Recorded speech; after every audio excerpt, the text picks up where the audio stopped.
Fresh is also an owner of Factor. So Factor is pre-made meal plans. If you don't like to cook your own meals with HelloFresh, you can use the link in my comment section and you can pick your meals from Factor. In the link, you get some free meals as well. So if you guys don't want to take the time to go ahead and cook the meals like I did with HelloFresh, you can go ahead and order your own meals through Factor. The meals are amazing. They have breakfast, they have protein shakes, they have smoothies. So if you guys want to use Factor, go ahead and hit that link in the comment section. It's amazing.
Go ahead and make sure you click that link, get you some Teej Hanley, and support the Media Man YouTube channel, and also support Teej Hanley.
Okay, let me see if that's good. Testing 1, 2. Welcome back to the Media Man YouTube show. I'm excited to be back here on this good Wednesday.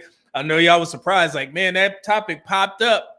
Pro-black. Yeah, we're going to get into it. I'm going to let some of the members come up and share their thoughts and opinions, because this is a heavily scrutinized, heavily talked about discussion. And I have a bunch of definitions for you guys, and it's not going to go like you think. So I've seen a lot of, I guess, men who consider themselves pro-black. They get mad at the fact that I refer to them as the woke folks or whatever. And I'm going to show you why this is, because I think you guys are focused on what you see like NPR, Fox News, because, you know, white folks have taken over the definition of woke. But before that, there was a trend in the black community. It was people saying stay woke. Y'all remember that? I know Lil Duval says it a lot. It was also in Childish Gambino's song, Stay Woke. You remember that? So the black community had agency over that phrase.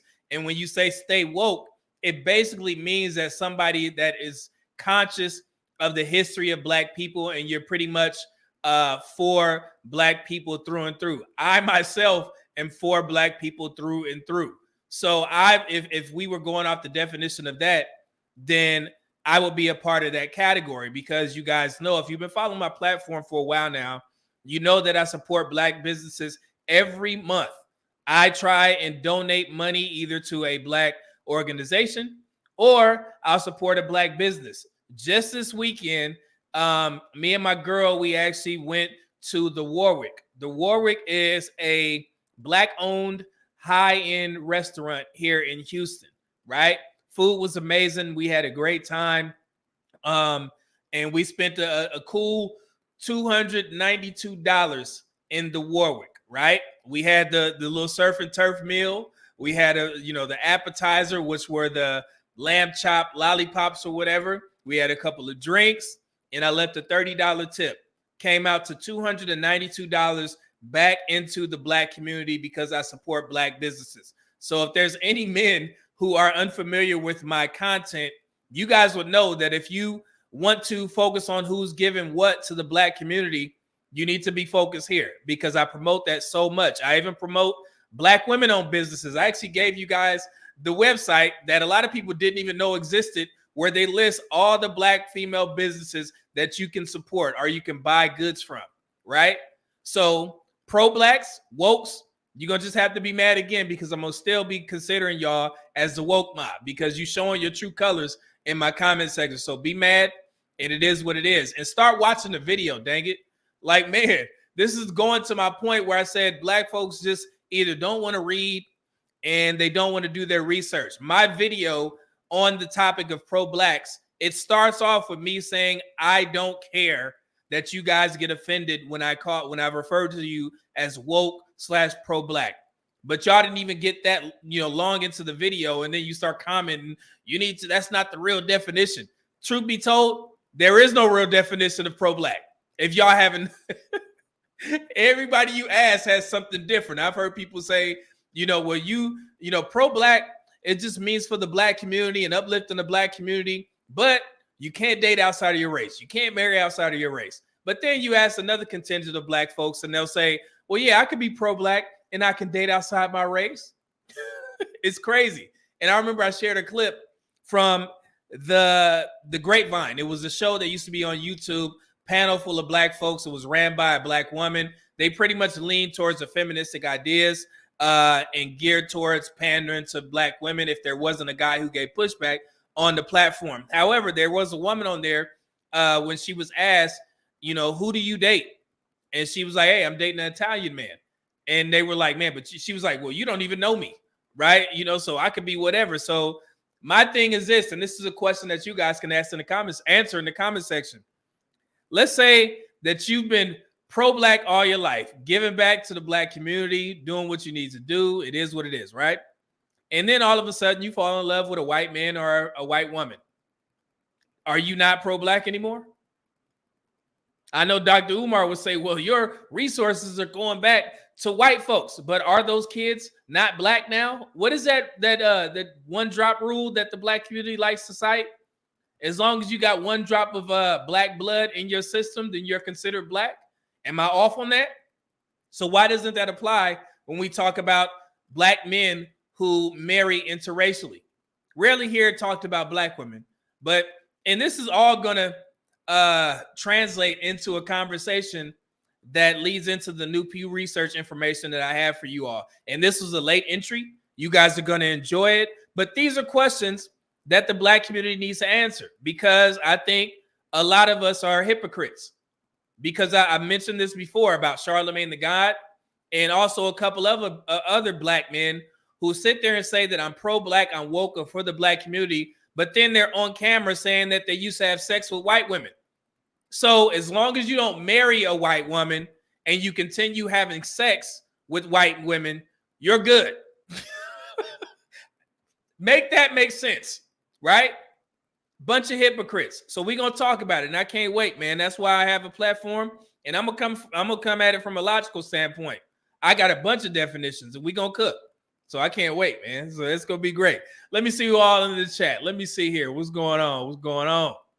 And let me give a huge shout out to Ramala Shelton. He became a YouTube member before the show even started. So I greatly appreciate it, good brother. And like I said, if you guys want to come up and join the discussion on what is pro-Black, you have to be a member. So yeah, I greatly appreciate it. And then always my guy, Dante Bryant, starting up the show as a show sponsor with the $5 super chat. He said, "Brother Double M, what's going on, good brother? Always can count on Dante." And look, he doubled up. Go ahead and double up. Like Cameron said, don't pay the fool. Double up with the $5 super chat. He said, "These pro-Black wokety woke dudes get on my dang nerves. They're all talk with no solutions." Like I said, man, if you want support, Dante, if these guys want support, do you really think it's in your best interest to be talking about the guys that you're asking for money from? Sweet Jesus. Like, these dudes hustling backwards. It's the same conversation that we have about the Black community and protecting Black women. I sit there every day and I tell Black women, do y'all asking Black men, all Black men, no matter if you're related to them or not, you're asking all Black men to protect you. But you go on social media, you go in public and network spaces, and y'all talking crazy about the Black men that you're asking to protect you. What sense does that make? Shouldn't you be a little bit more nicer to give these men something to protect, to go out of their way and put their life on the line to protect you, instead of sitting there talking mess about the group of men that you want to protect you? How does that work? Goodness gracious. Y'all got to start thinking logically in the Black community, man. It's not just to Black women, it's to everybody. Man, you going to really think I'm going to be sitting there getting, talk too crazy, and then if somebody swing on you, now I got to, you looking at me like, ain't you going to protect me? I'm like, lady, ain't you the same woman that was just calling me a bullet bag? Ain't you the same woman that was saying that you don't like Black men and we should all be deleted? How does that make sense? Yeah, the Black community, we got some splaining to do. Oh man, look at this. My guy, Sherwin Wilcox. He is a new show sponsor for today's show with the $10 super chat. No comments, no questions. Let me go ahead and hook that brother up. Everybody give a shout out to Dante Bryant for starting it off right and being the show sponsor. Man, I greatly appreciate it, brother. You know what it is. Let me see here. Let me go ahead and update that. My guy coming through, Sherwin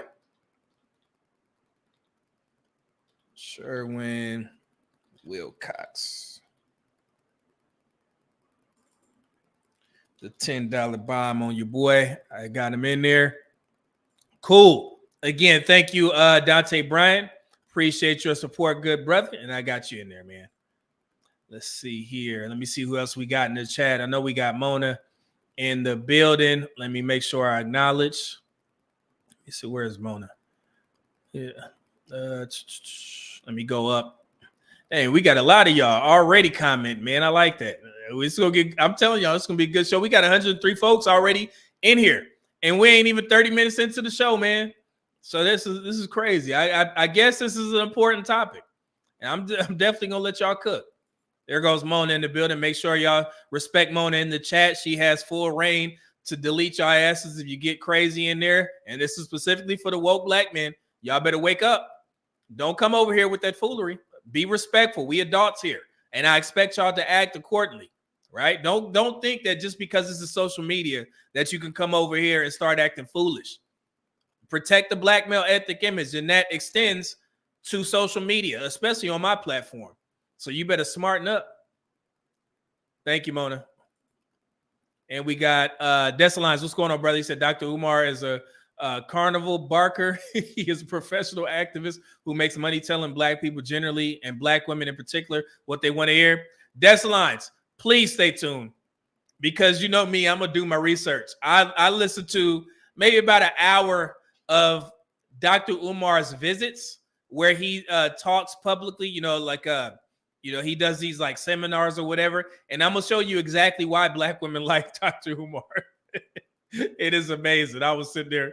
I shouldn't be laughing, but I do. Y'all know me, man. And we got Brooklyn's villain in the building, man. Hey, bro, what's going on, good brother? How you on this good Wednesday? From Prince to King, my guy. Media man, salute to you, good brother. Appreciate that. Let me get right. Is that off? Okay. Let me see here. And Patricia said new research. Oh, no, not that. Oh, yeah. We going deep. So, pause. Eclectic agitator. What's going on? He said, rise and shine to everyone. Producing respect for themselves in all areas of life. Absolutely. You know what it is over here, man. You've been in there for a while. You know how we do. John Kevin Rush, what's going on? He said, another serious topic that our people desperately need to hear. And where are they? If this video was about something trivial, you'd be going viral by now. I hate to say it, but get your passport. Oh, and I got some stuff that I have to speak about on this Passport Bro movement. Yeah, just stay tuned. We're gonna get to it in a second because I'm actually anxious to talk about this. Shadow Rack, what's going on? Said pro-blacks adhere to an outdated ideology and outlook on race in the 21st century. We're gonna definitely talk about it, brother. I got you. I definitely got you. Let's see here. H2, what's going on? He said they colonized the word. LOL, they doing it to the swag surf now. Saw somebody call it white water rafting. Yeah, I seen them in the Chiefs booth, Taylor Swift or whatever. Black folks always got a problem, man. But yeah, man, and like I said, the white folks have took the word woke. It used to be something that black people use, right? Now you guys are assuming that I'm associated with the definition of the one that white people use. You know what I'm saying? What woke to them involves politics. Woke to black people involves being pro-black in certain areas. I hope y'all can make that distinct difference, right? I'm not talking about what white people think it is.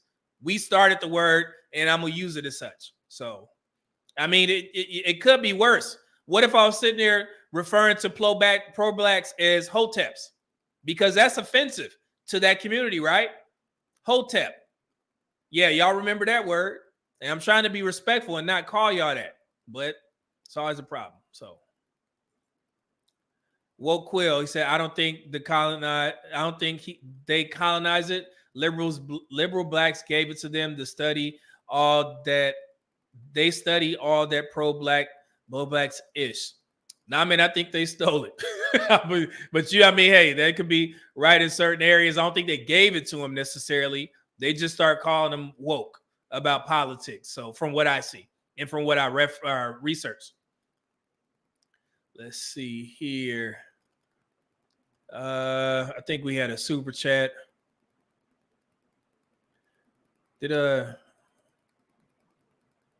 Got that one. I thought we had one. Yeah, got Sherman. My bad, bro. Here we go. My bad, Joe O'Brien. My guy back in the building with the 1999 super chat.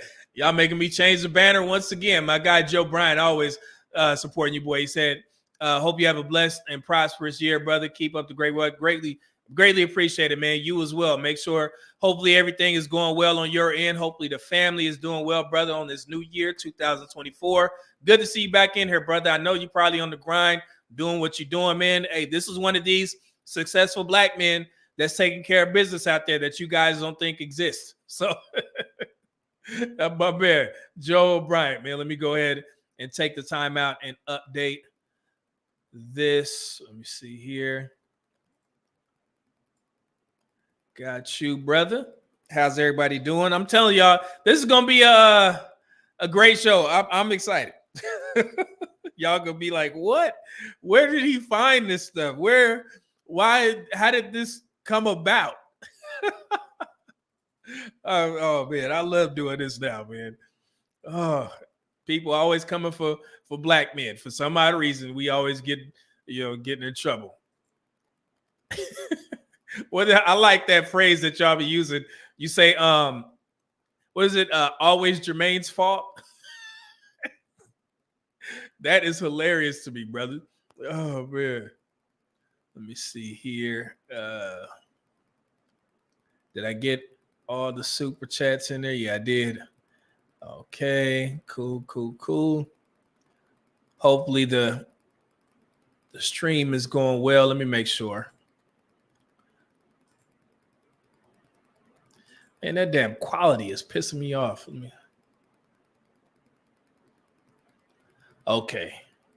We should be better on the feed. I know we got a little lag. We're going slower. I'm trying to make sure. I got the Wi-Fi box right here. So it's right next to the computer. So we should be good to go. And I got the Ethernet hooked up. We should be good. But man, it for some odd reason when the show first starts, it kind of goes slow, but then once we get going, it'll clear up. So my apologies for that, guys. Let's see here. Eternal High Frequency. It says, I don't understand how people let racist propaganda demonize woke. Yeah, we gonna talk about it. Somebody said Shadow Rack. I heard the term slow taps. Oh man. Like I said, man. Yeah, I'm trying to be respectful. But y'all, pulling your boy out of his element. Too Fast, Too Furious. What's going on? He said, what is going on with hoteps? Explain to me, please. It's just a unpopular term with that community. The Dr. Umar types, they used to call them hoteps. And I used to refer to those brothers as hoteps. But from what I learned is that it's offensive to them. I'm not sure of the actual definition. But when you call a guy who is considered woke / pro-black, if you call them hoteps, they assume, I guess they take that as offensive to them. So I try and be respectful to all categories. But sometimes, man, y'all got to come on this platform in the right mind frame. So let's see here. Dante Bryan said, where it's always Jermaine's fault comes from, right? No. No, I heard it's a meme out there. It's always Jermaine's fault. Some girl was saying that, right? Am I off on that? If I'm pretty sure y'all heard that before, Dante. Some girl, I seen the meme. International Quiet Story said, what up, though, media man? Shout out to the chat. Good to see you here, brother, as always. Thank you, brother. Appreciate that. Let's see here. Black in the day. Respect, brethren. Absolutely, bro. Good to see you here, as always. Let's see here. See, Too Fast, Too Furious. He needs some milk. Oh, that's where it was? Oh, okay. Let's see here. Woke said, wasn't it a chick deleting the baby or something? I just remember some girl yelling it. It's all Jermaine's fault or something. Well, International Quiet Storm says, I also sent you an email. Media man, buckle up, though, if you have a sensitive stuck at all. Man, what the hell you just sent me, brother? We'll check it after the show. I got you. Mr. Pitt said, you're spot on. Okay, cool. Yeah. I was like, okay. It was something. I just remember the meme. Joshua Richards said, smash the like button. It's free. Thank you, brother. Appreciate that support, as always, man. So let's get to it, man. And like I said, I wanted to address some issues that I saw with the Passport Bro movement. Not necessarily to those brothers, but I just want to share with you guys what I saw, right? So basically, if you guys don't know, I'm a huge supporter of the young man, Austin Hollerman. And periodically throughout the month, I always make sure I go on his page to check and see how the young man is doing. You know what I'm saying? I mean, I've never met the young man, but me being an older guy who has been to 49 different countries, going on 50 here very shortly, I want to make sure that he's doing well. So I tend to pop my head into his content. I'll listen to a couple of videos to see his travels through Chile. And I think he's in Paraguay right now. But I always make sure that he's doing well. You know what I'm saying? And ever since I heard the issues that he had in Brazil, I want to make sure that the young man was doing well because I know that he's having a great time I used to do the same thing when I traveled, have a great time, enjoy the food, enjoy the culture, and just to see his growth over these past couple of years, or these, the 2 years that he's been on YouTube, it's been amazing. So, like I said, from an old guy, I always pop in to make sure the young man is doing well. I don't bother his streams. I don't comment. I just want to make sure that his health and well-being is okay, right? So yesterday, I actually, did that. I went over there to see what he's doing, what he's up to, make sure he's good. And I saw that he posted an interview, I guess, that he did with a panel full of men, I guess, who consider themselves PUAs, pickup artists, right? And when I was listening to some of the conversation, and shout out to Zoom to Thailand, I seen he was on the panel as well, and he actually stuck up for Austin Hollerman in one of the segments of the show. I was kind of confused, and I was also disappointed at these older black men that were, I guess, chastising and also questioning this 24-year-old man in regards to what he's doing overseas. And it made me think of a couple things that I wanted to address with you all in the chat. When you see grown men that have an issue with the passport bro movement, I don't understand it at all. What business is that of yours? What is your ultimate goal? Speaking to the passport bros and saying that you are against it, what are you trying to accomplish?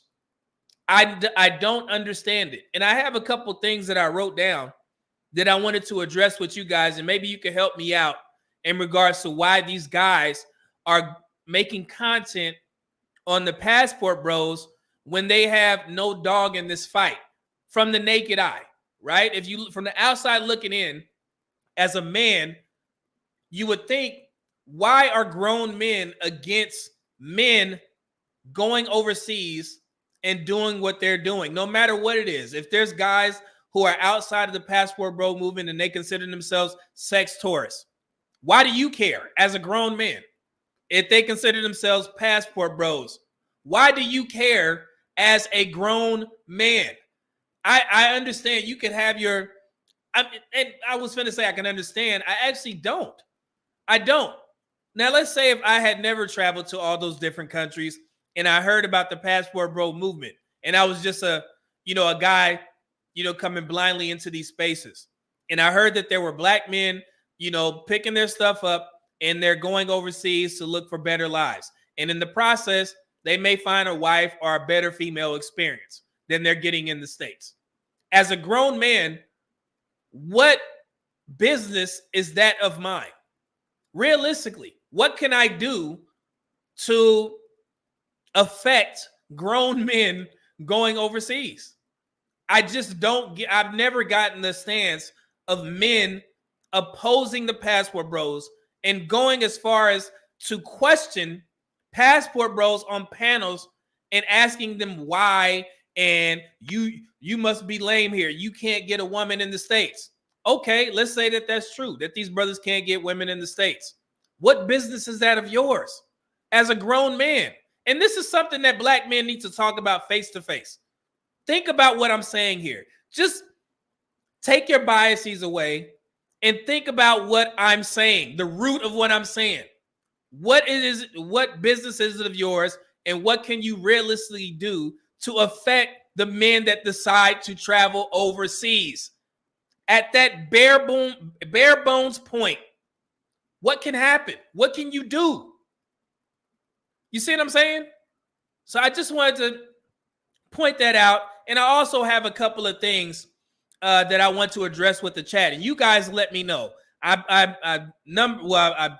alphabetized it by A, B, and C. These are some of the thoughts that I had while listening to Austin Hollerman get questioned by a panel full of grown men, right? So for the men that oppose the passport bro movement, what is your goal when speaking or talking about the passport bros? A, is it to encourage those men to stay because you realize that black women need as many options of suitable black men? As you guys know, I told you that there is 48% of single, never married black women in the United States. We broke this down statistically, right? Women in jail, women who are overweight or obese, so on and so forth, right? So, is your goal as a man who opposes the Passport Bro movement, is it to get those men to stay in the States because you know that black women need as many options of black men as possible to stay? And I'm going to go on that here in a second. But if that's the case, then you would have to admit that these brothers aren't the lames that you described them to be, right? Why would you want black men who are less than to marry all of these suitable black women? And I say suitable in quotations, right? Because that could be subjective. So for A, that's my first point. So if you're one of these guys that have an issue with the Passport Bro movement, it has to be that you want those brothers to stay because you care about black women. Am I off on that? What other reason would you want to deter black men from going overseas? Because again, we all know that there is a small minority of Passport Bros. If I had to guess, maybe 5% of black men consider themselves Passport Bros. And that's kind of pushing it, right? But any percentage of black men that decide to remove themselves from the dating and marriage market in the States, it directly affects black women because black men marry y'all the most. At an 85% clip, 85% of married black men are married to black women. So now we know that there's 52% of single, never married black men in the States, currently in the States right now. You take 5% of those guys out of the dating market that are available to black women. No matter what black women say about divesting, it is what it is. Only 4% of married black women are married to white men. 7% of married black women are married to non-black men, right? That's a 93%. So any percentage, once again, you remove that from the States, those guys relocate to other areas, right? In the country or in the world. So that directly affects black women because there's no more, those men aren't available to them, right? Does that make sense? So to any man that has an issue with the Passport Bro movement, you have some questions to ask yourself.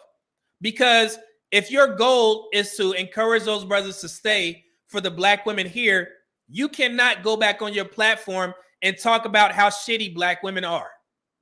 That makes no sense. That is a huge contradiction between what you're opposing on the Passport Bro side and you're telling them to stay. But what are you telling them to stay for? If you yourself believe that black women are less than, if you yourself make content based off of how bad black women are, there are no available wives. So why the fuck are you telling those guys to stay if you yourself don't believe that these men have marriageable options in the States? What sense does that make? Black men? Are y'all crazy? So you're going to have to switch up and start being one of these guys who consider black women queen, mother, goddess, because you cannot realistically tell Passport Bros to go overseas or to stay here and marry these black women. Because if you're going to sit there and tell me that you're just doing it for content, that's crazy. You talking about grown men for content? Y'all better wake up, man. Now, the second thing, B, you talk about these brothers strictly for the content, as I stated. If that's the case, then say it. I understand why women talk about the Passport Bros because essentially it's men leaving them because they're saying that the women overseas are better. But with the men, I don't understand why you care about what grown men are going overseas for and what they deem as a better selection of women. If those men think that they have better options overseas, no matter if you consider them lames, you consider them dusty, they have no money, then why the fuck do you care? Are y'all stupid? What's wrong with these dudes? Now, C, if you have an issue with the Passport Bros talking, well, yeah, this is to black women and black men. Let me just say this. C, If you have an issue with the Password Bros talking about black women and you're actually defending black women, then you would have to admit that you care about the black women you yourselves actually talk about. Like I stated before, I care about black women. That's why I put the realistic statistics out there. I don't care about a black woman's preference. She wants a man that makes $1 million a year. Who am I to tell that woman, no, you can't get that? She has to go onto the dating market and see if she can acquire said man. Who am I? These women don't know me. I'm going to really get on social media and argue with a black woman about what she say that she desires and deserves. If she asks me my opinion, cool. I'm going to tell her that may be a little bit unrealistic, depending on her situation, right? But if she ain't asking me personally, why the hell would I care to go on somebody's panel and argue this grown-ass woman down who may be overweight, overage, 3-4 kids, and she's saying that she needs a man that makes $1 million a year? Do you think I have the ability to change her mind as a man that she does not know, a man who she's not related to? That woman don't care nothing about my opinion because I'm a black man, for one, and also I got a mic and a podcast. They don't care. So why I'm going to sit there and argue with a grown-ass woman about her preferences? That's where I stand on the issue. Now, I will give my opinion to educate men on the different types of women, but personally, arguing another individual woman down about what she says that she deserves on the dating market, the only person that she's affecting is her. Because if she can't acquire that man, she's going to stay on the dating market and learn the hard way. That has nothing to do with me, because there's more than enough information out there on social media that tells these women that you may need to lower your standards. You may need to readjust based off of the situation that you're in. Why do I need to keep going on shows or talking about the same women about their preference? I don't care anything about that. I just care about people who lie on black men, for one, and that's when I get involved. Other than that, all that preference shit, could care less. Don't care. Don't care at all, right?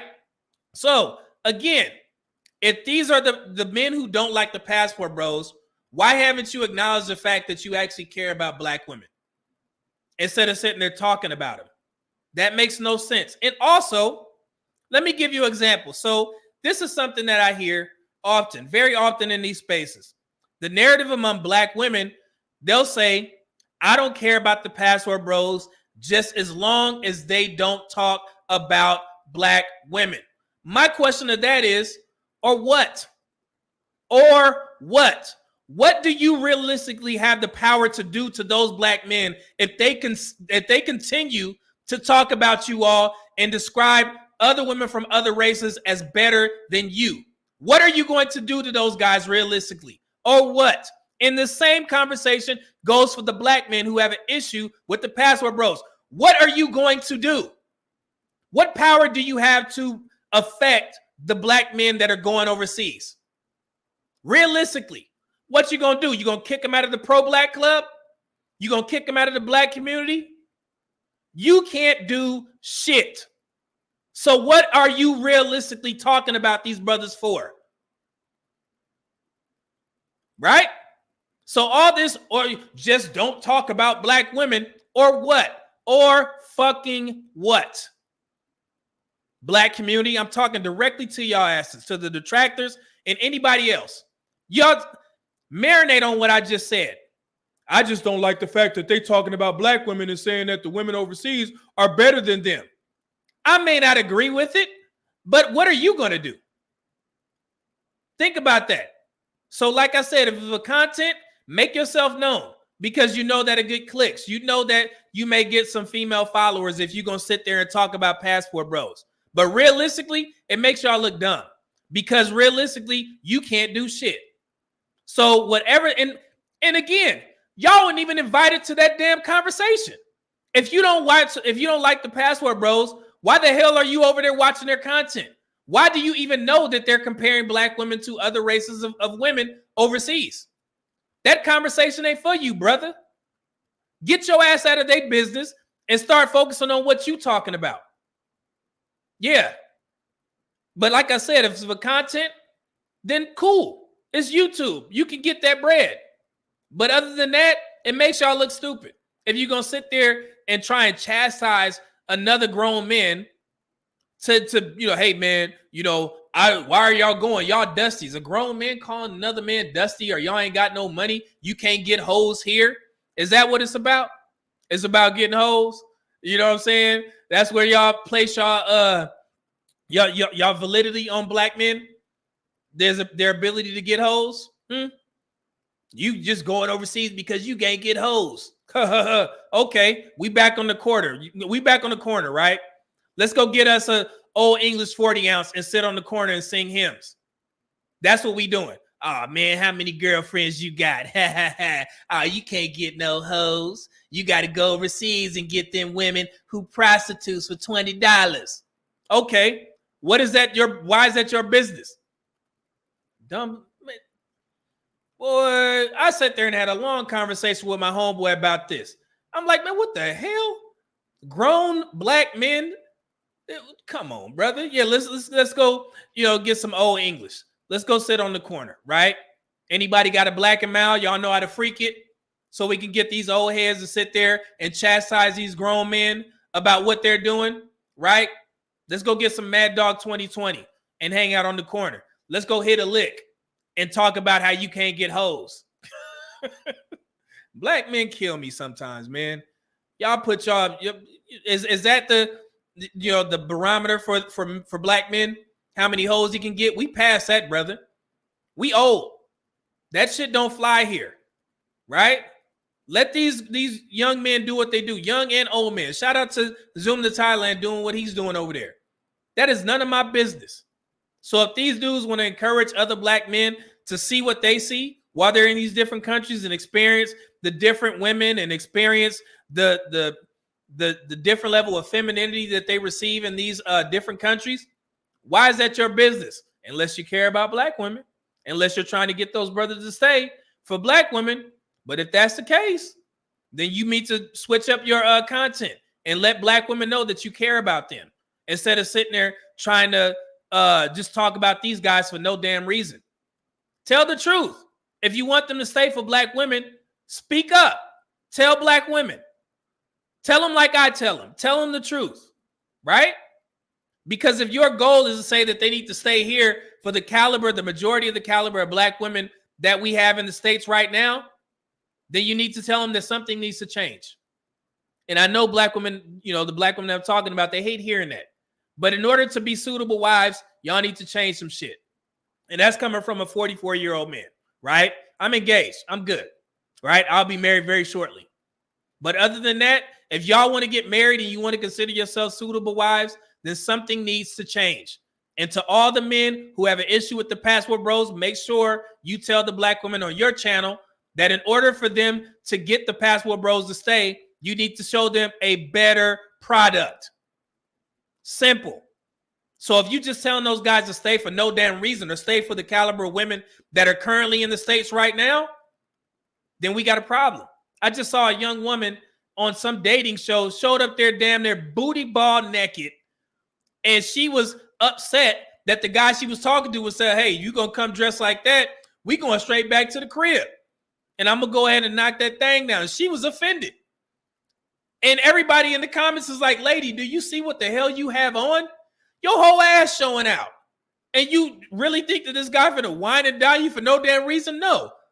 You back of the car at best. I always gotta mess it up. All right. God forgive me for that. Strike that out. Back of the car at best. I know y'all seen that foolery. Let me get to something. But yeah, y'all got something to think about, man.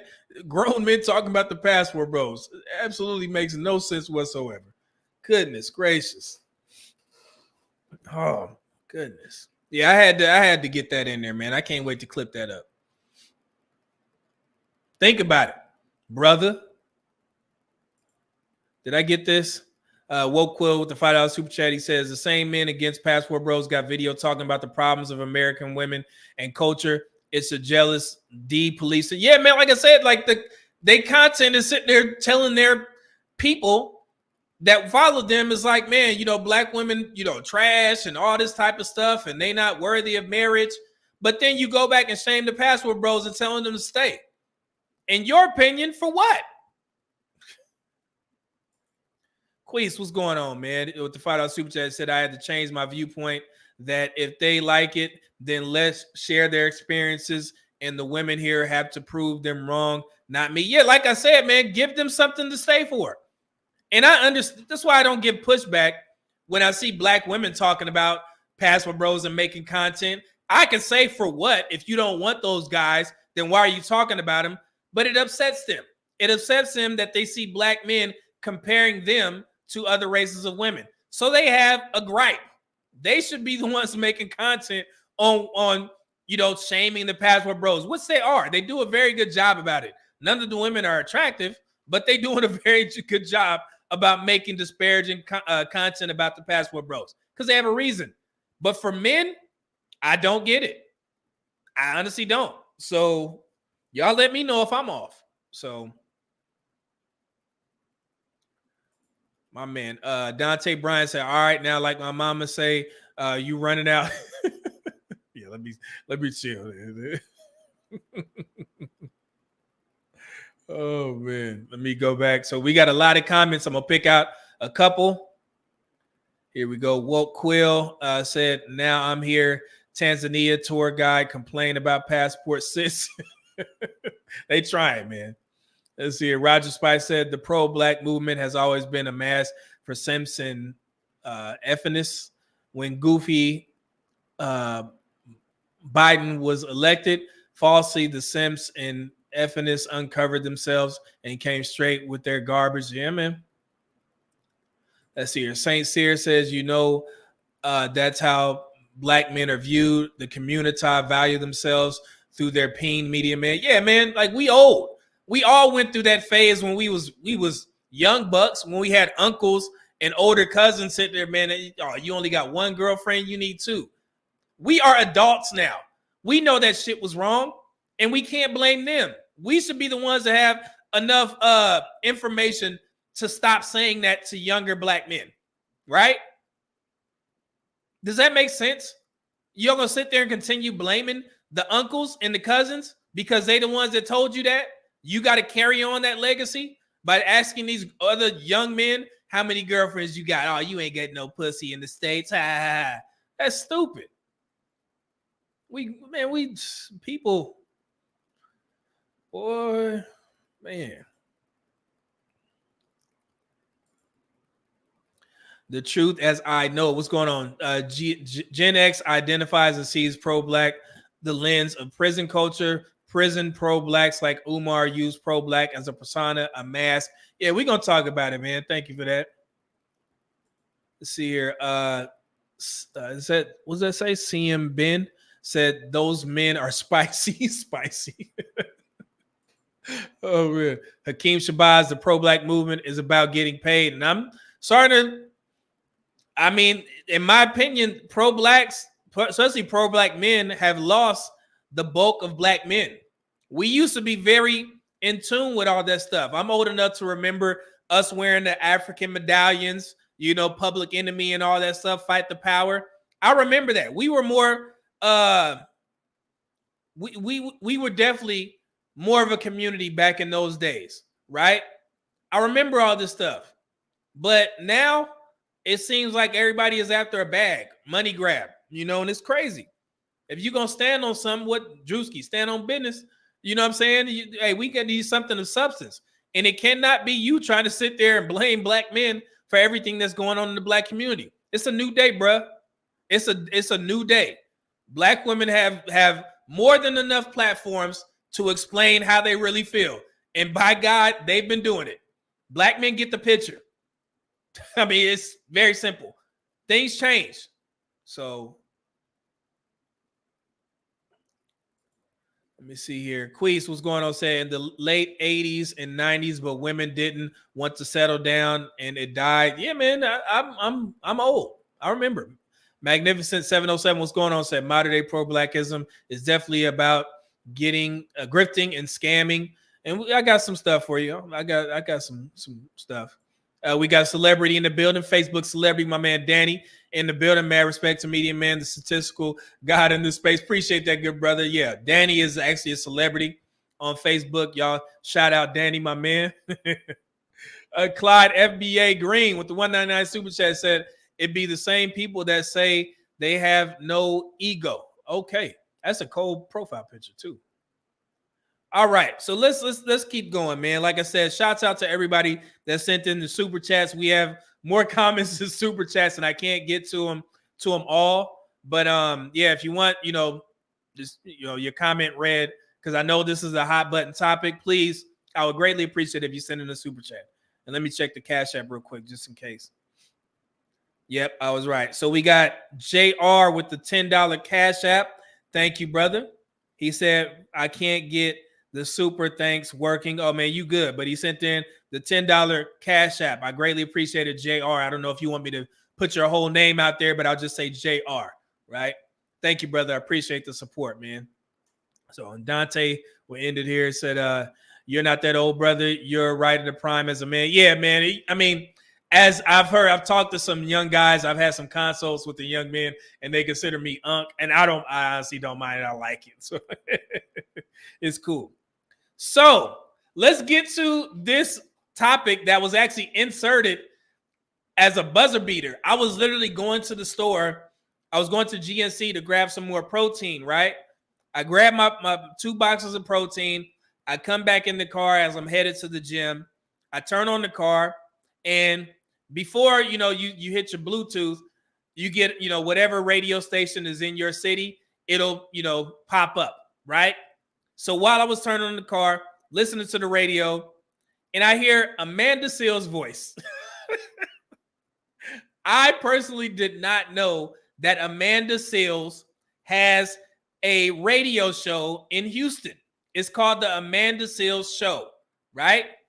And I'm sitting there listening, and she has a co-host. I don't know this brother's name. If you guys aren't familiar with Amanda Seales, she don't like black men at all. She tries to mask it as she's trying to uplift black men by telling them the truth. But if you know who this woman is, she just don't like black men, right? She just got out of a relationship, and me and my homeboy, we had this running joke. When she was in this relationship, she was very quiet on black men. Didn't say anything disparaging because that black man that she was with was keeping her under, keeping her happy. But now that she's not with the brother anymore, she's back on that bullshit, right? And it's cool. We know what to expect from the woman. It is what it is. And also it comes at a crazy time because, in my opinion, Amanda Seales was actually one of the first brick ladies. If y'all don't know what I'm talking about, let me explain. And I can't show you the full clip because it was on the Breakfast Club. A while back, Amanda Seales actually accused Myron Rolle. If you guys don't know who that is, Myron Rolle used to be a standout Florida State football player who turned surgeon, right? Went to some of the best schools, and he is now a practicing surgeon, right? Rhodes Scholar. She accused him of SA. Let's just say that much. And she went on the Breakfast Club, and she described him, didn't necessarily say his name, but she was like, yeah, I was waiting for this guy to slide into my DMs, and he finally did. And I guess Myron Rolle asked her to come to Boston, Massachusetts, to come see him. And she got offended by that because she thought she was more than just a booty call, or, you know what I'm saying, you gonna flute me out.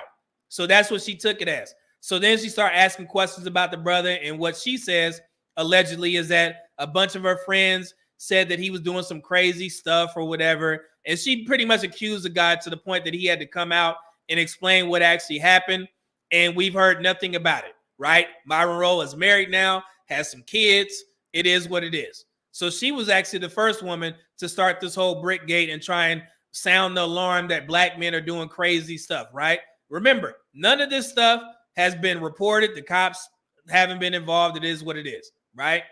But this is who Amanda Seales is. So I'm listening to the radio, and her co-host actually mentioned that Pew Research just put out some new information about the black population. They said that the black population has increased by 32% since the year 2000, I believe, right? And of course, I'm listening. I'm like, oh, okay, this is up my wheelhouse. All right, cool. You know, the black population has increased. Great. Amanda Seales, she inserts by saying, man, I wonder if that increase is due to the amount of black men who say that they don't like black women and all these black men having children with white women or non-black women. So she's trying to say basically that the increase in the population is because black men are impregnating all these non-black women, right? And it just so happened to fall into my lap as I was making my way to the gym. And you know me, I got to be the asshole. I got to do the research to put things into perspective for you guys. So now we gonna cook. Thanks to Amanda Seales.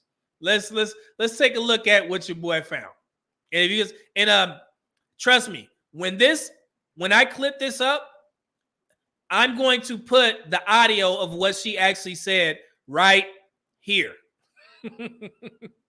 So you guys can see it, because the reason why I didn't put the audio in here now, let me show you.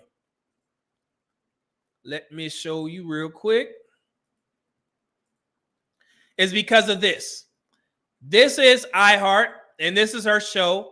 So the most recent one that was uploaded was January 23rd, 2024.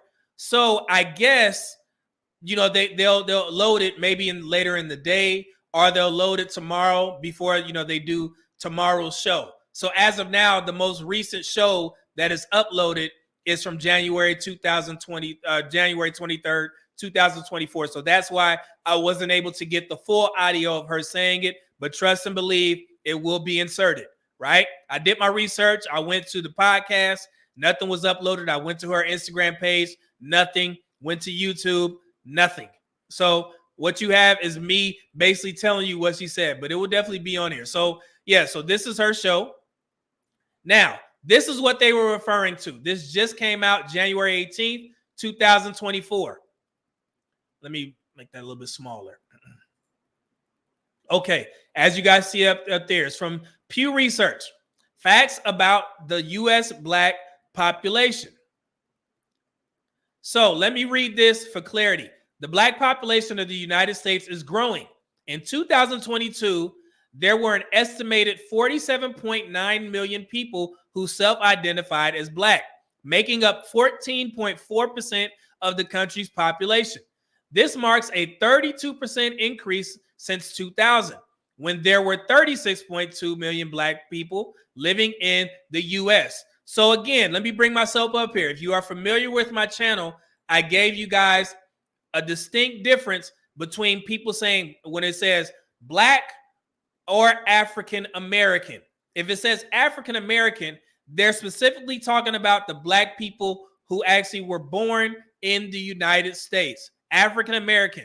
So when you say black, that encompasses all black people, Caribbean, from wherever the hell you're from, that encompasses all black people. So that's why you have an increase. They're not talking about just the black people that were U.S. born.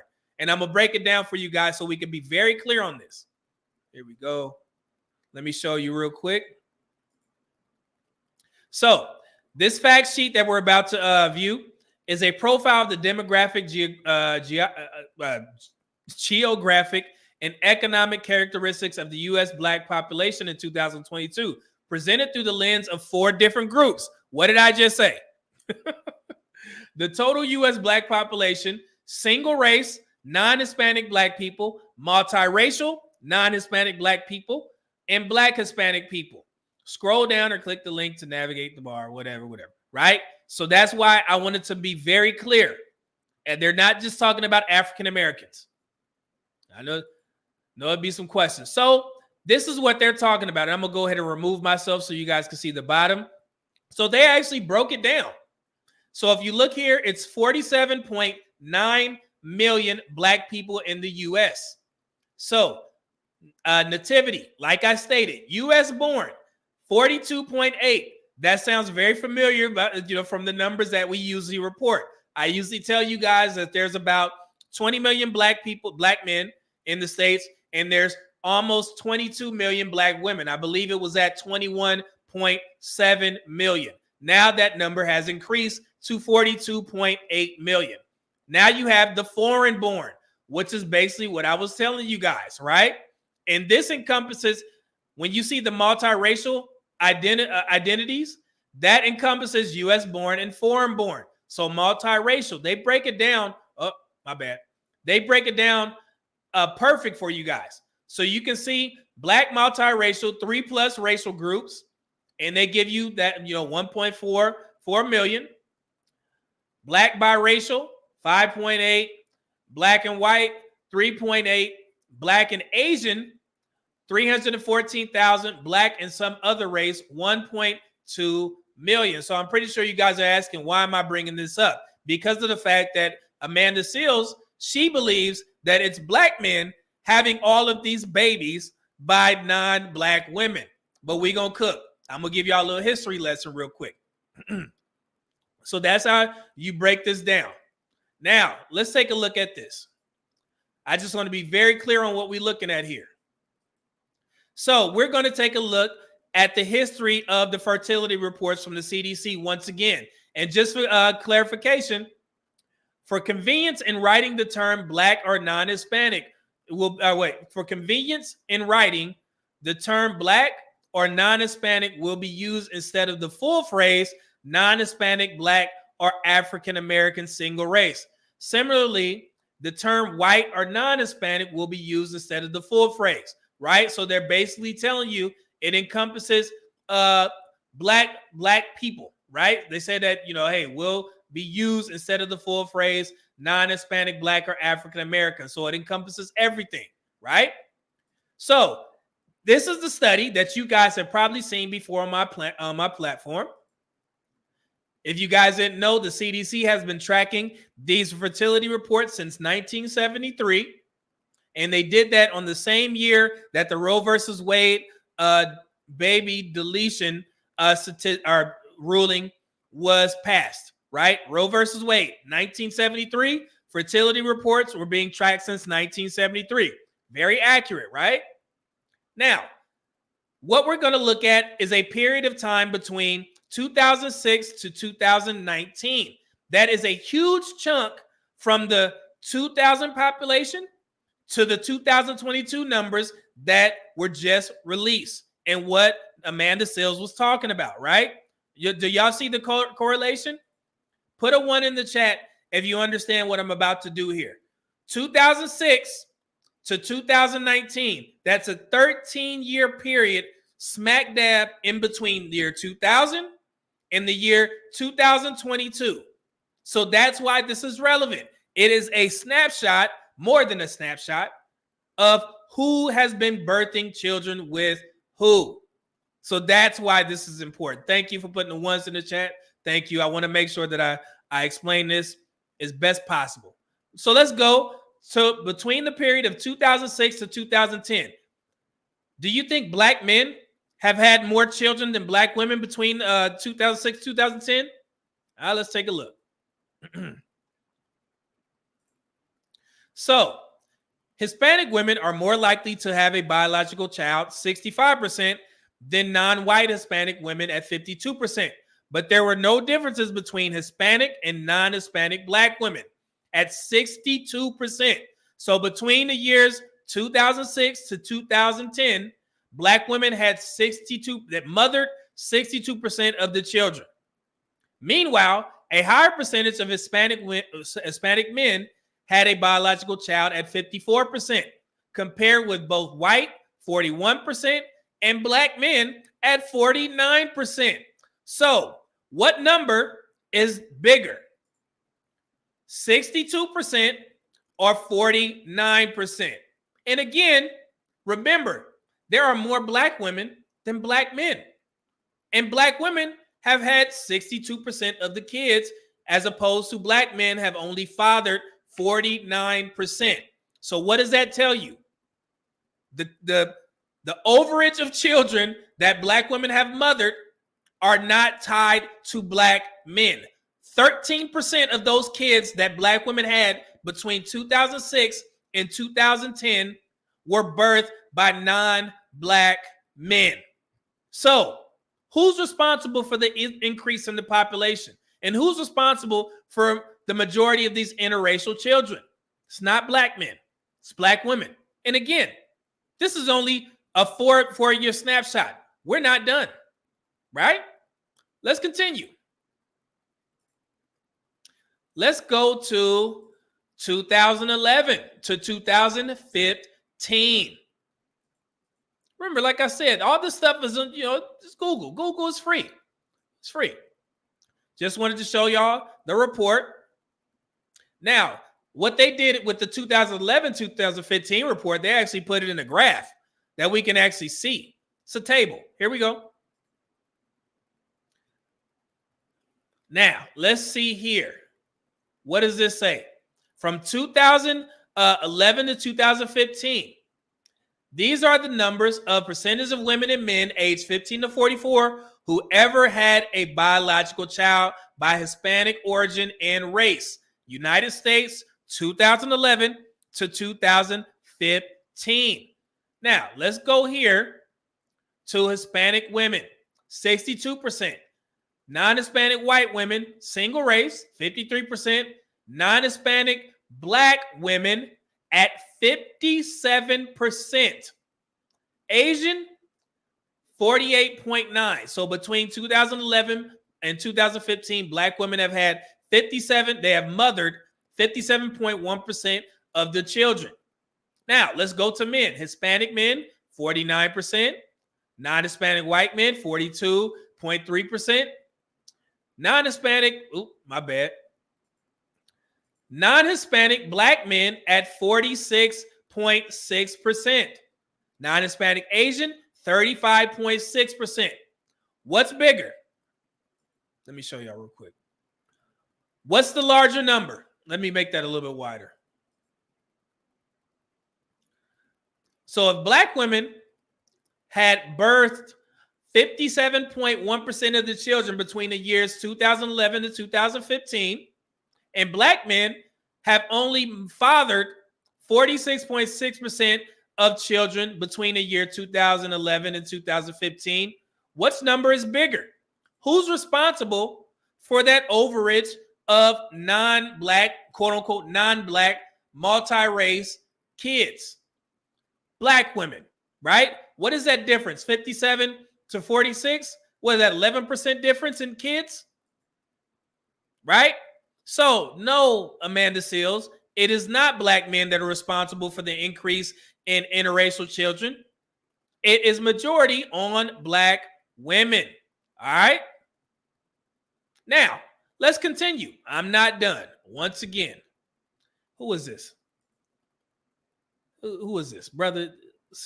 Okay. So hold on, man. Let me go ahead and address SS said. And that's why I make sure that I try and dumb it down as much as possible. Not to disrespect you on the chat, but just because of brothers like this. That's why I asked did I explain it as clearly as possible. And I'm gonna go ahead and make an example out of you. That's simple math, brother. 57 to 46. Who has more? Do we need to go back to third grade? What's wrong with y'all, man? And it, like I said, man, if it's we ain't got time to be sitting there joking, man. You gotta go, brother. We ain't got time for this, man. I gotta take time out of my damn show to address somebody's foolery. You got to go. It ain't no, he just joking, man. He just trolling. Yeah, we all like to joke and, and laugh a little bit, but this is a serious damn topic. Now I have to stop my show and address your ass. That makes no sense. There we go again, man. Damn. God, dog.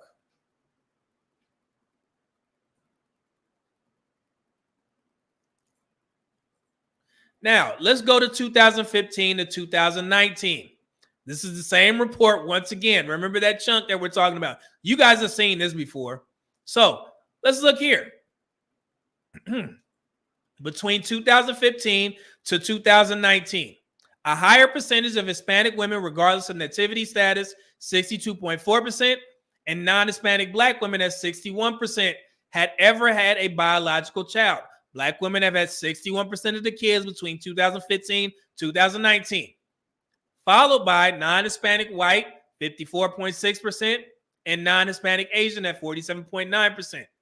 The percentage of men, regardless of nativity status, who have ever fathered a child, 50.1% was higher for non-Hispanic white, 43.9%, and non-Hispanic Asian, 35%, and was similar to the percentage for non-Hispanic Black men at 46%. So again, let's do some simple math. 61% versus 46%. What number is the highest? 61%. So once again, between a 13-year period for every category, 2006 to 2010, 2011 to 2015, 2015 to 2019, Black women have had far more children than Black men. And who they have those children with? Who fathered those children if there wasn't Black men? It's just funny. Some people don't believe, like when I put these numbers out, they'll say, well, how did Black women have more children than Black men? Do y'all think it's more races of men out there than just Black men? So when you see an overage or an increase in the percentage of the population for years, and this is throughout time, it's damn near, I think it's between like 40 to 45% of men have ever fathered children. So what makes the Black community think it's different for Black men? It's not. So that's why I decided to point this out and put Amanda Seales on blast, because she has her own little show and she's still on that BS about blaming Jermaine, right? So no, Black men are not responsible for the influx of interracial children. And again, there's nothing wrong with Black women having children with other men. But you want me to put things into perspective for you, Amanda Seales? Only 4% of married Black women are married to white men. Only 7% of married Black women are married to non-Black men. So once I add all these numbers up between that 13-year period and I put it right here, when I clip this up, you're going to see that non-Black men, and white men as well, have been knocking Black women up out of wedlock and not marrying them. So that puts a dent in the whole narrative that Black men are responsible for all these children out of wedlock. Gotcha. Yeah. We already know that between 2015 and 2019, let me refresh y'all memory real quick. Hold on. You know I did. Remember this? You remember this? Between the ages of 15 to 49, 2015, 2019, Black women have mothered 1.2 million children with non-Black men. And this was approximates based off of the 2019 and 2021 data. Gotcha. So yeah, it's not Black men. You got some explaining to do. You have a conversation to have with Black women. Ask them, why are they allowing these non-Black men to impregnate them and not marry them? That's your job. That's not mine, right? So before you stick your nose in the Black men's business, make sure you do the research on your own first before you come over here and getting on your radio show and trying to put a bug in Black women's ear to make sure it's Black men's fault. And like I said, for clarification purposes, you can have a kid with whoever you want, but when you start lying on Black men, that's when I get involved. And this is one of those situations where I got to correct somebody who considers themselves pro-Black / woke. We good? Gotcha. I can't wait to put a nice clip from one of my favorite anime shows, Baki, in there. I'm gonna go ahead and put some laughing in there. I'm just drop it right down there. Like Eddie Murphy. Oh, coming to America. I know the black community hate my ass. And I love it. You know what I'm saying? Y'all ain't all that lying on black men, that shit is not gonna fly no more. I'm here now. It's a new day, bruh. Things change. Y'all know where that was from? Above the rim.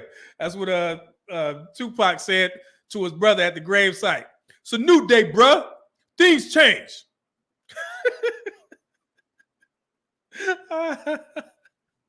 I can't wait. I know y'all hate me.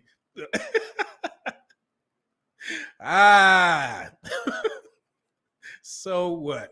That's what you get. You gonna tell the black community the truth. I'm gonna force it on y'all asses. That's what's gonna happen. Yeah. Ain't none of that. You know, we got mics now. I know y'all hate black men with mics, but hey, this cost me about $400 if y'all don't know. Check out Shure Mics, absolutely. And I'm gonna get good use out of it by telling the truth on the black community to level set the conversation so we can have these discussions in good faith. Instead of y'all sitting there on your platforms lying. I just went ahead and called somebody else out yesterday. That video is doing very well. You know what I'm saying? I'm glad y'all liked it. Let me see where we at on that video on the viewership count. I think we should hit about 10,000 views on that podcaster that failed to do his research on the topics about the black community. So yeah. So I'm here now. Things change. Let me see here. Dante, did I get this one? Oh, I got that one. My bad, bro. And then we got Clyde FBA Green 199 super chat. It'd be the same people that say they have no ego. Did I get that? I think I got that one. Let me see here. See, Calamari Chris said, why are making racial black feminism synonymous with being pro-black? I don't know what that means, man. Explain a little further, brother. Let's see here. The Trey Mills Show, haha, one of my favorite movies. Oh, yeah, Above the Rim. Kings and Priests, you are cooking them, Media Man. And honestly, brother, it's not even me. Google is free.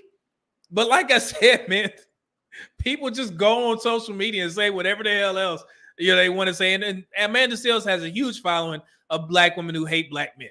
We know it. You know what I'm saying? We know this woman. So she always getting some problems. Everywhere she goes, it's a problem. It's a common denominator. And I'm not a masculine black woman. What are they trying to say? I'm just assertive. Well, assert your ass somewhere else because people be mad at you. So, goodness. The ruckus. I said, we need to find a way to get you a larger platform. It'll get there, brother. You know what I'm saying? Trust me. All things come in due time. All good things come in due time. We're going to definitely get there. I promise you. Thank you. Master Ranks, NY, black men struggling to even get some, let alone running up the birth rates. There's a clear class distinction that people won't recognize. Yeah, man. And again, like I said, that goes to the point that the majority of black men are actually protecting their seed. If we know that only 46% of black men have ever fathered children, and 54% of black men have never fathered children, and out of that 46%, we still have to consider that 33% of black men are married. So the majority of kids that black men are having are potentially within marriage and having children by a small percentage of black men. We already broke these numbers down about how many black men were actually involved. It's about 84.1%. 84.1%, right, of the black men who have, let me make sure I get this clear. 54% of black men have never fathered children, right?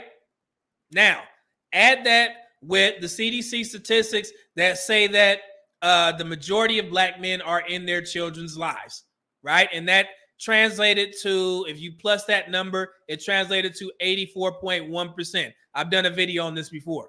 So that small percentage of children are being birthed by 15.9% of the black men who could potentially be deadbeats. We don't know the situation. It is what it is. We don't know if those women are withholding their children, so on and so forth, right? or those children were birthed to men who are in prison. We know that happens very often in the Black community, right? Multiple videos on TikTok of Black women sharing their experiences, even teaching other Black women how to land a prisoner, how to get pregnant by a prisoner impregnant, or by sending him a vial so he can skeet in. She takes a vial and she dumps it in her vagina. That happens. I've done videos on this, so we know this happens, right? So let's not jump out the window and say that 15.9% of Black men are deadbeats.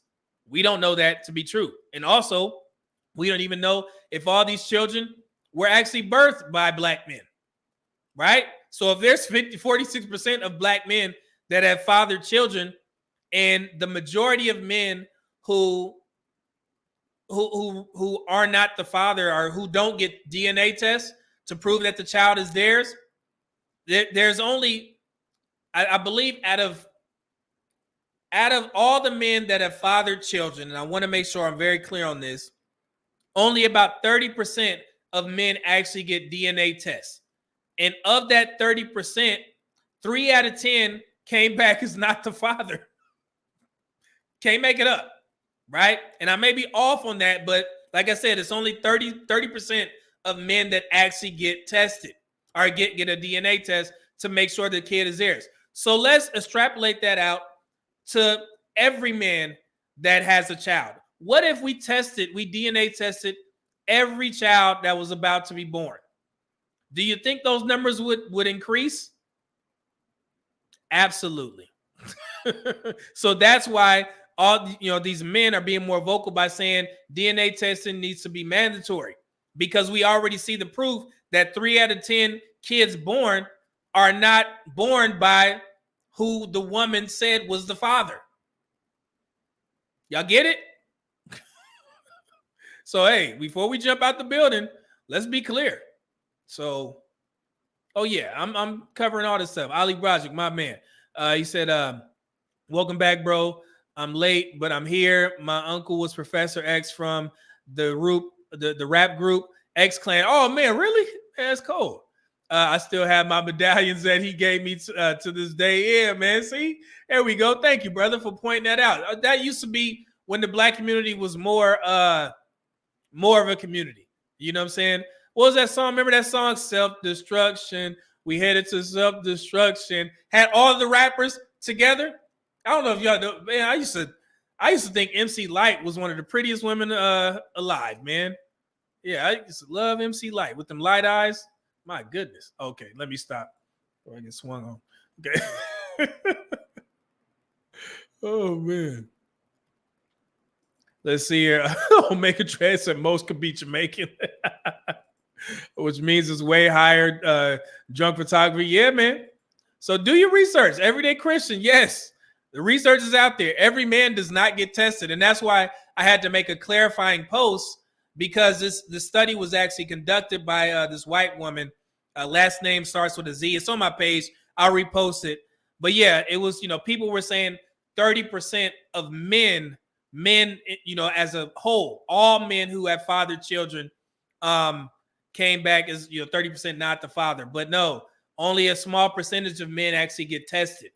And of that small percentage, 30%, 3 out of 10 of the kids came back as not the father. Crazy, right? I agree, Omega Drez, they need mandatory testing. They do. My man, Alexander X became a new member. Appreciate that, brother. Thank you for the support, as always. Quee said, I feel so bad for the country when it happens.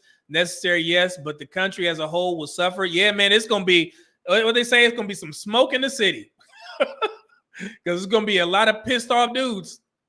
Because we already know that women, what is it? What was those dating app numbers? Women only find like 20% of the men attractive.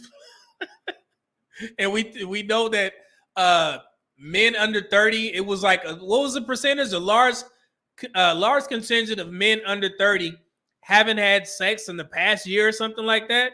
So it basically tells you right there that women are having sex by the same group of men. So we gonna if it ever becomes mandatory, and I hope it does, Yeah, a lot of people gonna have some explaining to do. A lot of people. Oh man, the wife school came through and showed out. Gifted one Media Man membership. Oh, I greatly appreciate it. Thank you. I appreciate the support. I love when that happens. And another man, a number membership gift. Thank you. And another one, and another one, and another one. You show it out. The wife school. Thank you. I appreciate it. My goodness. Y'all help. Y'all should support your boy, man. Let's see here. Master Rank says when pro-black masculinity was lost, pro-blackness as a whole was lost. SYSBM. Hey, these brothers loud with it. That's one thing about that SYSBM movement. You're gonna see them brothers under everybody's post. I'll be dying laughing. It'd be a live stream that I'll watch, Kendra G, whatever it is, and you'll see SYSBM. Hey, those brothers do not play.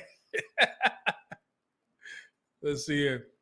Custom Jeff says songs ever. I was just singing that song today. Oh, self-destruction? Yeah, man. Let's see here. The Trey Mills show said, I got my passport. I'm not doing any tripping on these Western women anymore. My passport is a savior on God. Yeah, man. And if y'all hear me say that phrase on God, is because I listened to some of the 21 Savage interview with Club Shay Shay. He says on God after everything. That's a young people thing. You know what I'm saying? He's like on God. But I've heard him say it in his rap. You guys don't know. I'm a huge fan of 21 Savage. I like his music.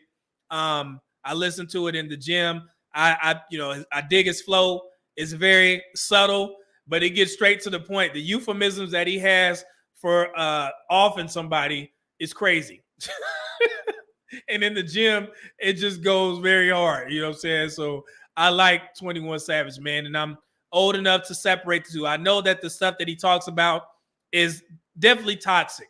I do understand that. So I'm not promoting, necessarily what it says, but I have enough discernment, enough wherewithal to not make that translate into the real world. I'm not going out into the real world trying to delete somebody. But that is a problem in the Black community that we do need to address. There is a small, and I want to be clear, small minority of Black men and Black boys that are deleting each other. Small. I want to be clear. That is not all Black men.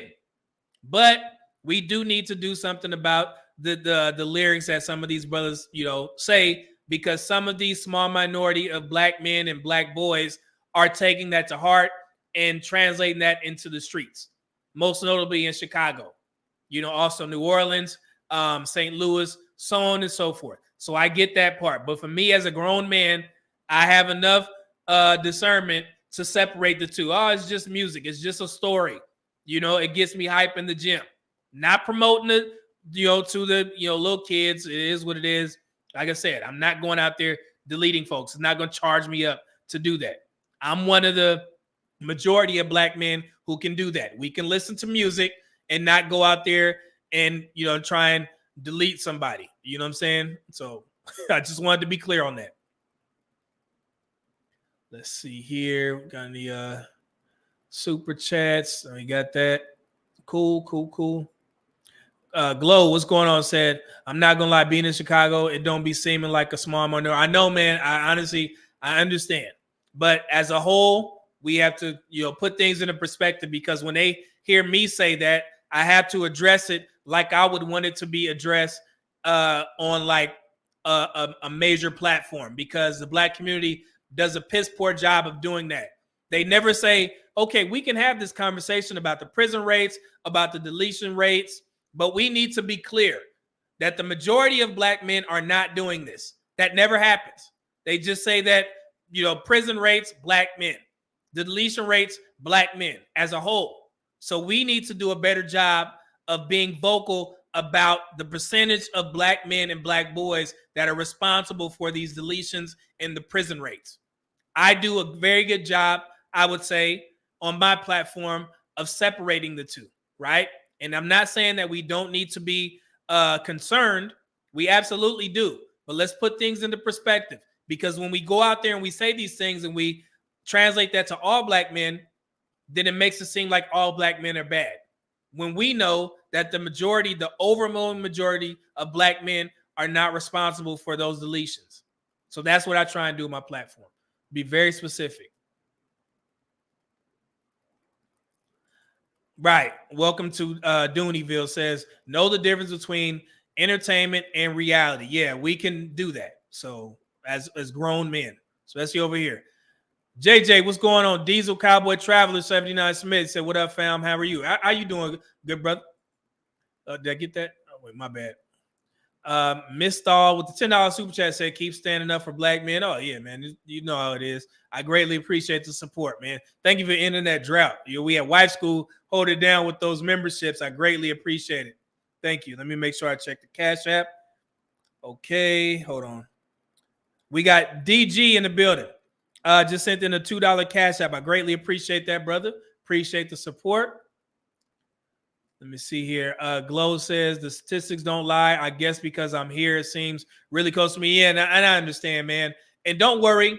You guys know that, I review certain topics that are important to the black community, and that is next on my list. Let me look at my calendar. So we're going to actually look at the deletion numbers in the cities that have the most black, and I hate using this word, black on black crime, black on black deletion rates. We are going to take a in-depth look very shortly in the beginning of February. So trust and believe, brother, I'm on it. I got you guys. And I just don't talk about these things without solutions. We're going to talk about it, man. I got you. Oh, I got a course coming up. I shouldn't even open up my damn email. Oh, this is a good one. I'm due for recertification on what is this? I know y'all don't care about this stuff. On my hearing conservation certification. So if you guys don't know, I'm certified to do hearing exams, so audiograms. But I'm coming up. I got to re-up. So yeah, I'll take that. Okay, I shouldn't have opened up my email to see the Cash Apps and stuff, but I did. My bad. Y'all ain't here for that. So yeah, so how y'all liking the show so far? Man, we didn't cook. This has been fun. I love debunking all this stuff, but I got a treat for y'all that y'all gonna enjoy.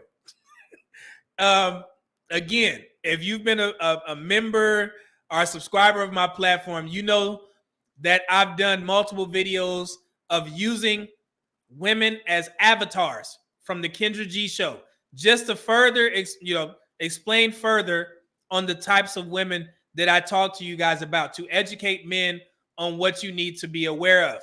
And this Kendra G guest was absolutely perfect for this this next educational purposes video that we're about to talk about. This one, man, I'm not even going to explain it, and I'm going to explain to you why she's important. So without further ado, let's listen to this woman on Kendra G show. Here we go. For a living, boo. Let me stop her. Well, 1 second. Here we go. Let's go back. Here we go. Young woman, listen to what she says, guys. Pay close attention. What do you do for a living, boo? I am a serial entrepreneur. I have multiple businesses. I have a nonprofit, and I also have a social networking club. But I also, by trade, am a social worker. I went to school for that, but I've had multiple businesses. Jesus. So that these women be having so many jobs, and none of them add up to $100,000.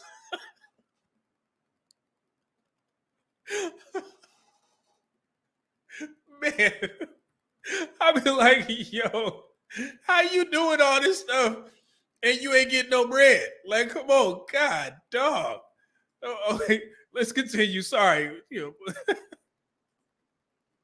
what do you want me to put down for your profession? You can put serial entrepreneur. Serial entrepreneur. Fair use, by the way. So let's continue. Here we go. Serial entrepreneur. And what are the jobs again? Because some people feel like the comment section going to say you don't have a job when you say that. I would say that. I said that when it was sent to me. I was like, she don't really got a job. What Mona say? Well, you wrong. They millionaires in they head. Yeah, that's and Kendra G goes with it because I think Kendra G believes that it makes her platform look better when these women come on and say they make over $100,000, and she leans into it by saying all the $100,000 women are over here, because if you're on the outside looking in, you'd be like, oh, she got some very high earning women over here, and they lying, Kendra. And I keep explaining that these women lying. So here we go. They can say that. I do multiple things. So no, I don't have one job. That is true. So I have a nonprofit. I work with human trafficking victims and survivors. I own that business. So that's very commendable of her. If you guys don't know, I used to be a SAPR VA in the military, and basically what that is a SA a response person. So I help out the victim. I was a victim advocate in the military, right? So if somebody got into an SA situation, whether man or woman, I was the one that represented them to make sure they get the necessary help that they need, if they have to change their schedule, so on and so forth. So I commend the young sister for doing that. So, because I'm very familiar with that. So let's continue. I have a mobile networking club where I help small businesses grow. And so I do contract work for the state. I literally make money in multiple different ways. I don't have a W-2, so whatever the comment section is going to say, I don't have a job. I don't. She don't have a W-2. Oh, okay. So she must be one of these women that people say it's a lot of women making, a lot more money, but they're just not calculated, because she's saying that she doesn't have a W-2. But what that 1099 say? But yeah, so she must be one of these women who get paid under the table, that's secret millionaires, right, Mona? Is that what I'm gathering here? Bullshit. Let's continue. I have multiple businesses. Okay. What about money? Does he have to make a certain amount of money, Lala? Money. Okay. He has to make enough money for him and a little bit for me. Uh-oh. Now this is where this is going to be good. Wait, I know I'm stopping it, but I'm so excited to show you guys this. Let's continue. She said he needs to make a little bit for me too. So let's continue. That's it. So what? So the little bit for you, what amount of that is taking? Like, what do you expect? Is that like the courting phases of dating you? You have it. Okay. Okay. In the dating phase, just let's go on dates. Let's get to know each other. Let's learn each other. But when we get serious and we become exclusive, what I mean by that is I have kind of taken this inventory of myself and my needs and desires, and I have put a number on typically a range of, in the dating phase, like exclusive phase, how much money, I'm not gonna say I require, but like what other men have that I've dated invested into me. And it's somewhere around $500. It's not even a lot of money. So she said she needed brother to invest $500 into her, I guess every month. I'm going to continue, but you need to give her $500 every month. Yeah, these women are getting smart. If y'all don't notice, instead of saying, I want a man who makes $100,000 because they know that garners a lot of backlash now, there are a lot of women who are smartening up and describing it a little bit differently. Don't worry, I got something for y'all asses. But she said that you need to give her $500 a month. Let's continue. Somewhere around $500 a month, have that disposable enough income to give to me to do. See, she said, give to me. And I'm going to tell you why I'm emphasizing this. Kendra G missed that. $500 to give to her. 5 $100 bills. Here, baby, every month. Give it to her. That's what she's saying. Let's continue. With whatever I want to do with. Maybe I'm doing something. I'm cooking you dinner. Some of that money will be invested back into you and our relationship and things that I'm doing. But just have that kind of number in your minds for disposable income with your income every month. Okay, so we're not talking about you ladies, I love the creativity. See, Kendra G, she's catching it. And I'm glad I'm able to bring this to the guys so you guys can understand how these women are trying to disguise their money requirements. I'm glad Kendra G pointed this out. Let's continue. Because, okay, so we're not going to say the income amounts, but, you know, one lady told me earlier this year, over the weekend, shout out to, she was in Miami. She also didn't give an income, but she said $60,000 for fun. Now, what about money? Listen. Does he have to make a certain amount of money? Now, what I will say to that is this. I won't put a dollar amount on it, okay? I think so real quick, she said, I won't put a dollar amount on it. But listen to what she says. Here we go. You know, everybody has their own expectations. I don't have an expectation in that realm, but what I will say is this. My entertainment budget has averaged over the last few years $60,000. That's just, wait, $60,000 is the play. Okay. I don't know if you guys heard it because it kind of went out a little bit on Kendra's end. This 52-year-old woman, she said that her play budget over the last couple of years has been $60,000 a year, right? Play budget, like travel, bags, gifts, whatever y'all do, her play budget has been $60,000. So now she's expecting the new guy to come in and have enough money to where he could spend $60,000 on her frivolously. So instead of saying $100,000, she's essentially saying, I don't care how much you make, just as long as you have $60,000 worth of play money to spend on me, which we all can assume that if a man has $60,000 to play with, then he has to be a high earner, well over $100,000, because you can't be a $100,000 earner and keep $40,000 for your monthly expenses and then have $60,000 left over for play money. So they're getting smart. That's why this is a teachable moment for a lot of guys, among other things that they're going to talk about here in a second. But yes, men, be aware. They caught on, right? They know that y'all don't like the $100,000 mark, so they're trying to be sneaky with it. This is funny. $60,000. Let's continue. Jesus. And so, wait, and real quick, you think I'm going to argue with this woman and tell her, hey, sister, you need to lower that number. $60,000, that seems a bit too much. My queen, my queen, mother goddess, you need to go ahead and, adjust that. Hell no. I love to see, things burn. I want to see it burn. I want her to go out to the dating market as a 52-year-old woman and see if she can grab a man who has $60,000 worth of play money. That's not my concern. This is an example of what I was talking about.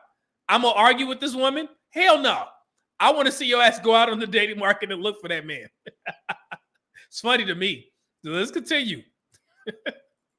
60,000 is just play, just entertainment budget. Okay. So it got up, Say right? again?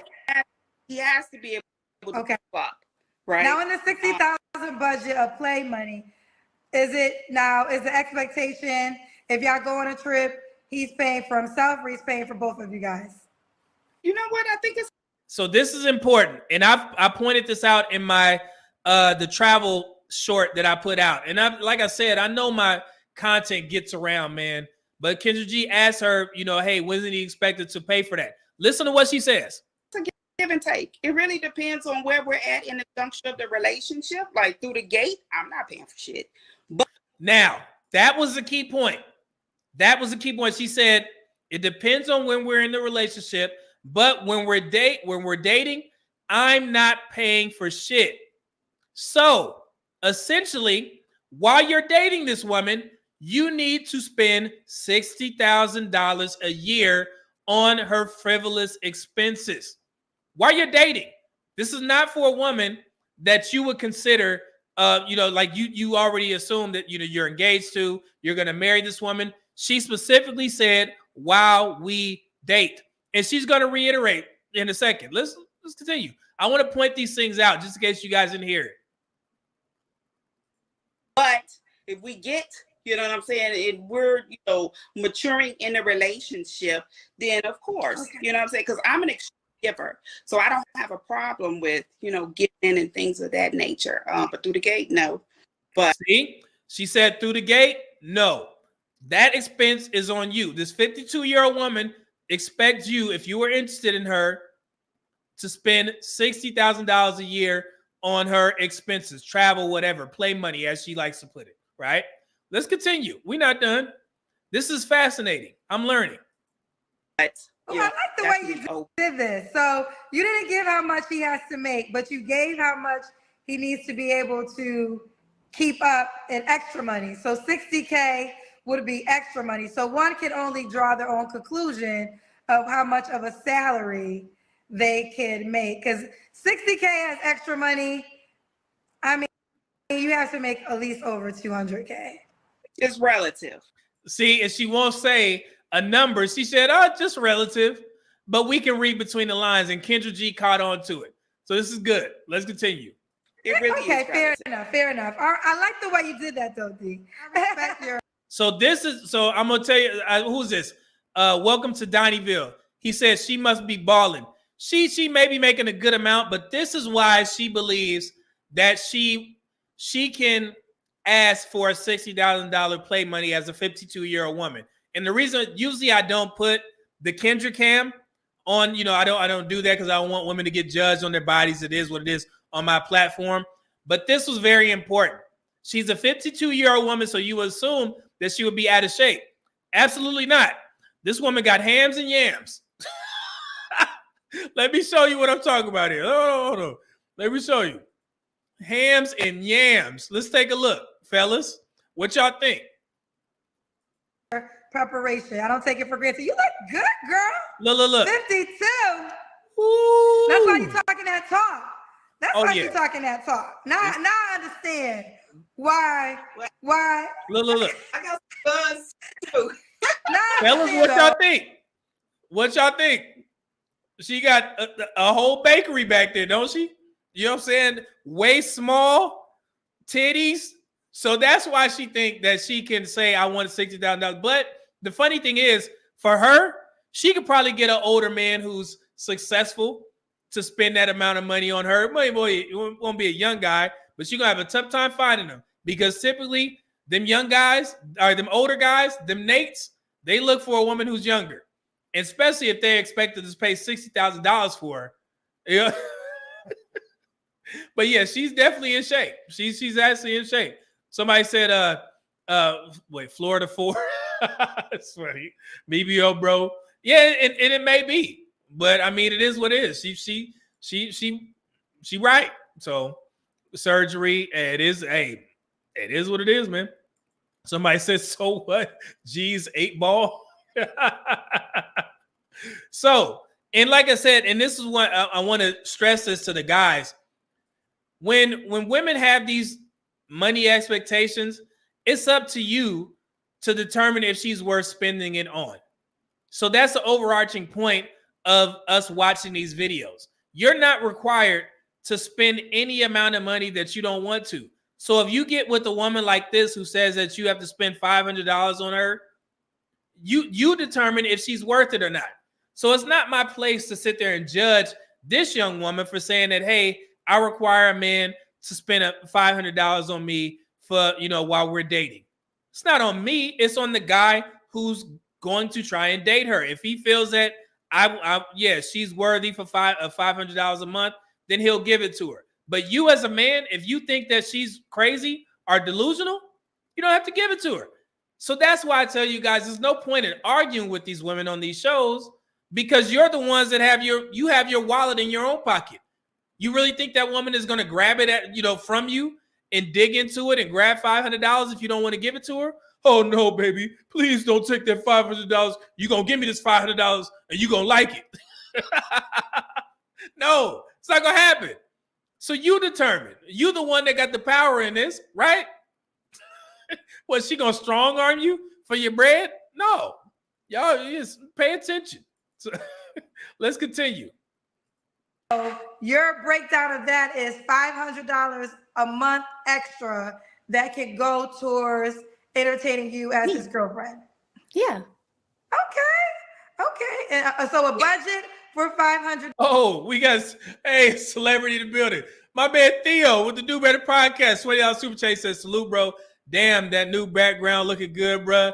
And yeah, I wasn't expecting Miss 53-year-old to be yamming like that. See, I told y'all. I was pleasantly surprised. I was like, hey, hold on now. You know what I'm saying? This is 53-year-old woman is it's a whole cake bakery back there. Like, goodness, Theo caught it. Hey, thank you for the $20 super chat, brother. I'm glad you seen that, man. Y'all brothers tripping, man. Hey, for a 53-year-old woman, hey, yeah, she's stopping with the big dogs. You know what I'm saying?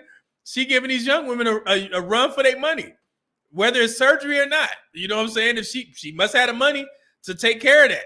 So yeah, she got a whole two hams back there. You know, Prince Paxton, my man. I'm gonna update it in a second with the $49.99 super chat, my brother. Thank you. He is a new show sponsor. I will update it here very shortly. Thank you, brother, for always supporting me. Shout out to the King. Much love, brother. Shout out to you, brother. Hope all is well. God bless, man. Let's see here. Yeah, see, Theo, no. There's a whole bakery back there. Yeah, somebody said, Callie did say, oh, yams. Queen said the granny's out here tripping. Oh, yes. Look, Drunk said someone tricked off on her. Maybe. But she got it. So, so let's continue with this young woman. This is wild. Here we go. Okay. Right. I mean, think about it. A relationship is an expense. It's not, I mean, that's just the way that it is. And so it's better to know, if you're a man, what your expense is in any situation. That's a smart man knows his expenses. He knows what he's putting aside for his expenses, and a relationship is one of them. So that's how I look at it. All right. So she said a relationship is an expense. The reason why I'm pointing that out, I'm going to show you guys here in a second. But it's funny. Who's this? Adrian Robertson. What's going on, brother? He said that 53-year-old accepted my follows. She looked 30th. Hey, see? Hey, my man Adrian, hey, he's sliding. You know what I'm saying? He like, man, y'all tripping. Hey, kudos to you, brother. Like I said, that 53-year-old woman, you know, hey, everything's working. So, man, and you can skeet in that thing and not get her pregnant. I shouldn't have said that. God dog it.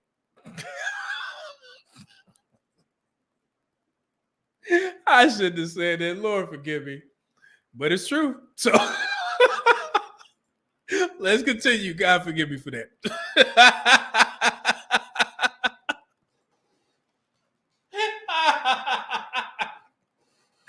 I ain't no good, man. I shouldn't have said that, man. I mean, it's you know, raw above all. All right, stop. Protect yourself, fellas. All right, here we go. So this is what she looks like. Okay.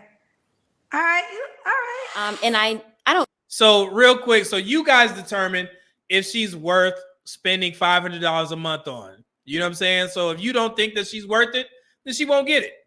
Right? So yeah, so that's why I really don't see the point of arguing with these women, because if you don't want to do that, then it is what it is. So let's continue. Here we go. I don't need it, but I want it, because I just said relationships are an expense. And just because I'm a serial entrepreneur doesn't mean I'm at the cap of what I want to make either. I'll be very honest and transparent. I'm not making as much money as I want as an entrepreneur. As you know, as any entrepreneur knows, and I'm still in the new phases of entrepreneurship, I'm in that 3 to 5 year age range. The income and finance, it's sporadic. It's so real, and I'm stopping it for a reason, guys. So with all them damn jobs that this young woman has, she's still not doing as well as she should be, in her own opinion, right? And she said between that 3 to 5 year period, remember I explained to you guys about the Black women entrepreneurship numbers. Black women entrepreneurship numbers only average about $24,000 a year. And for the majority of them, only 3% make it past the 3 to 5 year mark, right? So that's where she's at. With all of those jobs, she's still not making a significant amount of money, not on the level of the guy that she's asking for, right? So she is actually right. she falls into the normal category of Black women who become entrepreneurs. Only 3% make it past the 3 to 5 year mark, right? So yeah, so I'm glad that tied into the topic that we discussed a while back. So let's continue. I don't have a job. I can't bet on a check the same amount every single week. So it's not that I need it, but I want it. I'm gonna respond to this for you as well, but I'm gonna. So this is where I'm gonna get involved because Kendra is gonna respond as well. But this is a good point. The one, what does that say? The one, Mr. Ham, okay, says she looks all right, looking like Jill Scott, little sister, and no, for that 500 expense she's talking about. Yeah, like I said, I didn't say nothing about her being unattractive. She has the same type of nose as Ari Lennox. Y'all know that I love Ari Lennox, and she's natural. She got her natural hair. She's not overweight. You know what I'm saying? So the young woman, you know, she's an attractive young woman. This has nothing to do with her looks. It's just the man determining if she's worth spending $500 or giving $500 a month on. And I'm making that very clear because I have a video that I want to show you guys. Hold on one second. Let's continue. Read you another person. Indiana Mule sent $4.99, and I'm probably gonna respond for this one for you. It says, "You want a sugar daddy? You're too old for a $500 allowance." Now, I'm gonna respond. Here's the deal, people. If you are a man and you want to date someone, whether she said $500 or not, you should know dating costs. Now, well, that's common sense, Kendra. Sometimes I don't think Kendra G understands. I don't think she understands what she's saying. That's common sense. If a man is on the dating market, he already understands that he's going to have to pay for some shit. Hopefully, right? And I know that the common narrative is Pookie don't have to pay nothing. You not Pookie. So if you think that Pookie is just getting the booty for free and you're not a Pookie, then you're going to have to pay. I'm not saying it's $500, but men know that they're going to have to invest in a woman during the dating phase. That's common sense, Kendra. I don't know why she does this to stand on her soapbox and try and explain to men that you have to spend money. We know this. You don't have to explain this to the men, right? Let's continue. man, I ride with y'all on some of the things when it comes to high expectations and some of these money categories. But if you are a man and you cannot afford to date a woman, then you just should not date a woman. I think that I personally don't think, I don't know if the number's $500 or not, but bare minimum, you need to have some type of cash to date. And if you don't, just don't date. Just get your shit together, build your money up, put yourself in a position. But at some point in time, man, you can't just, what do you want, women? What are we doing here? Like, again, I'm rocking with y'all when they're saying astronomical things. And $500 might be a lot to some men, or maybe it's $100 or $200. But just know, to get a woman, you got to have some money. And if you don't have no money, then don't try to get a woman. And then, okay, so let me stop right there. And this is the point where I don't think Kendra understands what this young woman is asking for. So I'm going to explain for her, right? This young woman is asking a man to give her $500 a month cash at the beginning of every month. That's not including dates, travel, food, whatever the hell else you got to spend on this young woman. So essentially, she's asking for $500 cash and then a little bit more than that, which will probably come out to like another $500. That's $1,000 that a man will be spending on this young woman. And again, whatever she asked for, cool. It's dependent on the man to give her that. But I don't think Kendra understood that. I think she's saying that this woman is saying that, hey, you probably going to essentially have to spend $500 a month on her. No, Kendra. This young woman is saying, give her 5 $100 crisp bills every month, and then we will go off and we can still date or whatever. You know what I'm saying? But Kendra, I think she missed that. Maybe on purpose. I'm not sure. But it's just crazy how she doesn't understand sometimes. This is wild to me. So let's continue. Oh, my bad. Theo with another $10 super chat said, Kendra's remedial. I said the same thing you said. Oh man, did you review this? My bad, bro. I should have watched the show. I was gonna do replay. I said the same thing. Men need money for dating. That goes without saying. This chick is talking an allowance. Yes, two different things. Kendra needs a dunce cap over her wig. Thank you, Theo. She missed that. I'm like, how did you miss that, lady? What's wrong with Kendra? How did you not understand what this woman is asking for? Thank you, Theo. God dang. What's wrong with her? Let's continue. And I'm happy you brought that up because that is another point. And like I was telling you guys earlier, I know two men who are in my personal life that are actively seeking wives. And when I talk to them, I tell them this all the time. Y'all want these Instagram model looking women to act like the woman. Let me tell you something. All the men who this woman is shaking her head. Lady, hey, you don't have that much room to be that cocky. Like, stop.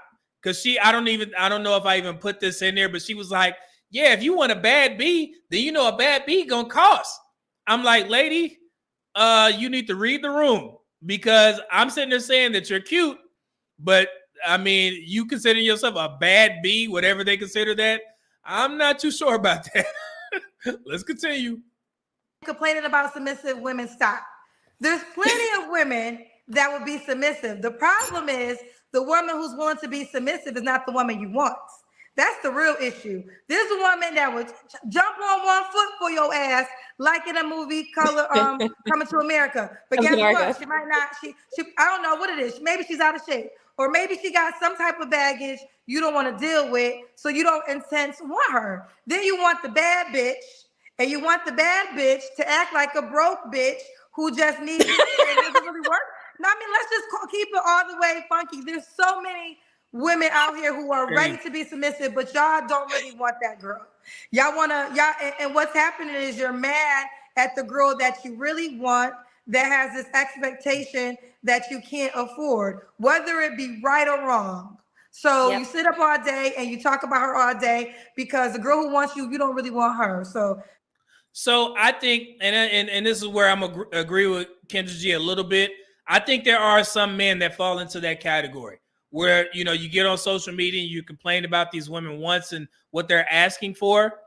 And I think there is a small contingent of men who get upset that they're not able to acquire the most attractive women because they come with the cost. I've already explained this before. Beauty costs. The more pretty, the more gorgeous a woman is, the higher the price. And I'm going to explain why. And you guys, men, we should already know this, right? Because if you're a woman and you have multiple suitors, men who make millions of dollars in your inbox, her price goes up. So if you're one of these men who have an issue with these women requiring certain amounts of money, then you just need not to deal with that woman. That should be common sense, right? You date within your wage. So yes, the Instagram models may be attractive. They may be good looking. They may have millions of followers, but just know if you pursue that woman, it comes with a cost. That's simple. Do I really need to explain that? Guys, put a 1 in the chat or a 2 in the chat if I'm off. That should be common knowledge amongst us, right? So yeah, unless you get this attractive woman and y'all was high school sweethearts or some foolery like that, this happens, right? High school sweethearts, went to college together. You know, she wasn't on social media and this woman is gorgeous and you end up bagging her or whatever it is, what it is. It's common sense, guys. So yeah. So, but that video is done, but I want to show you guys something. This woman, she's saying that if you want to be with her, you need to spend $500 a month on her. But I'm going to explain where she effed up. I have another clip from her. Listen to this. My last relationship. Hold on. Listen to what Kendra asked her. When was your last relationship? My last relationship was a while ago. Even that guy that I dated wasn't a full-on relationship. Honestly, as an adult, I have not been in a relationship. I have not been in a relationship as an adult. Did you hear what she said? She said, as an adult, I've never been in a relationship, right? So, guys, put your thinking caps on, right? Put your thinking caps on. As an adult, she's never had a real relationship. Do you think this woman is a virgin? No. She already said that she was having sex with a short guy, right? She's not a virgin. So she's been having sex without that requirement of $500. I caught your ass. That's why you're not able to get what you want, because you are okay with having sex with guys without commitment. So you will never get that $500 mark because you having frivolous sex without being in a relationship. So you guys got to put two and two together. She's going to explain a little more. Listen. Last relationship. How old are you? 35? I'm 35. Yeah. You've never had a boyfriend since you've been an adult? Since not after 22. So for 13 years,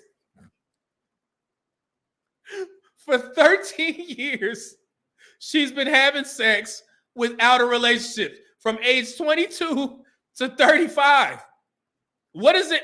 What category do you put that woman in now, guys? If you've been listening to my content, is she in the wives category or is she in the other things category based off of what she said? I'll let y'all answer that in the chat.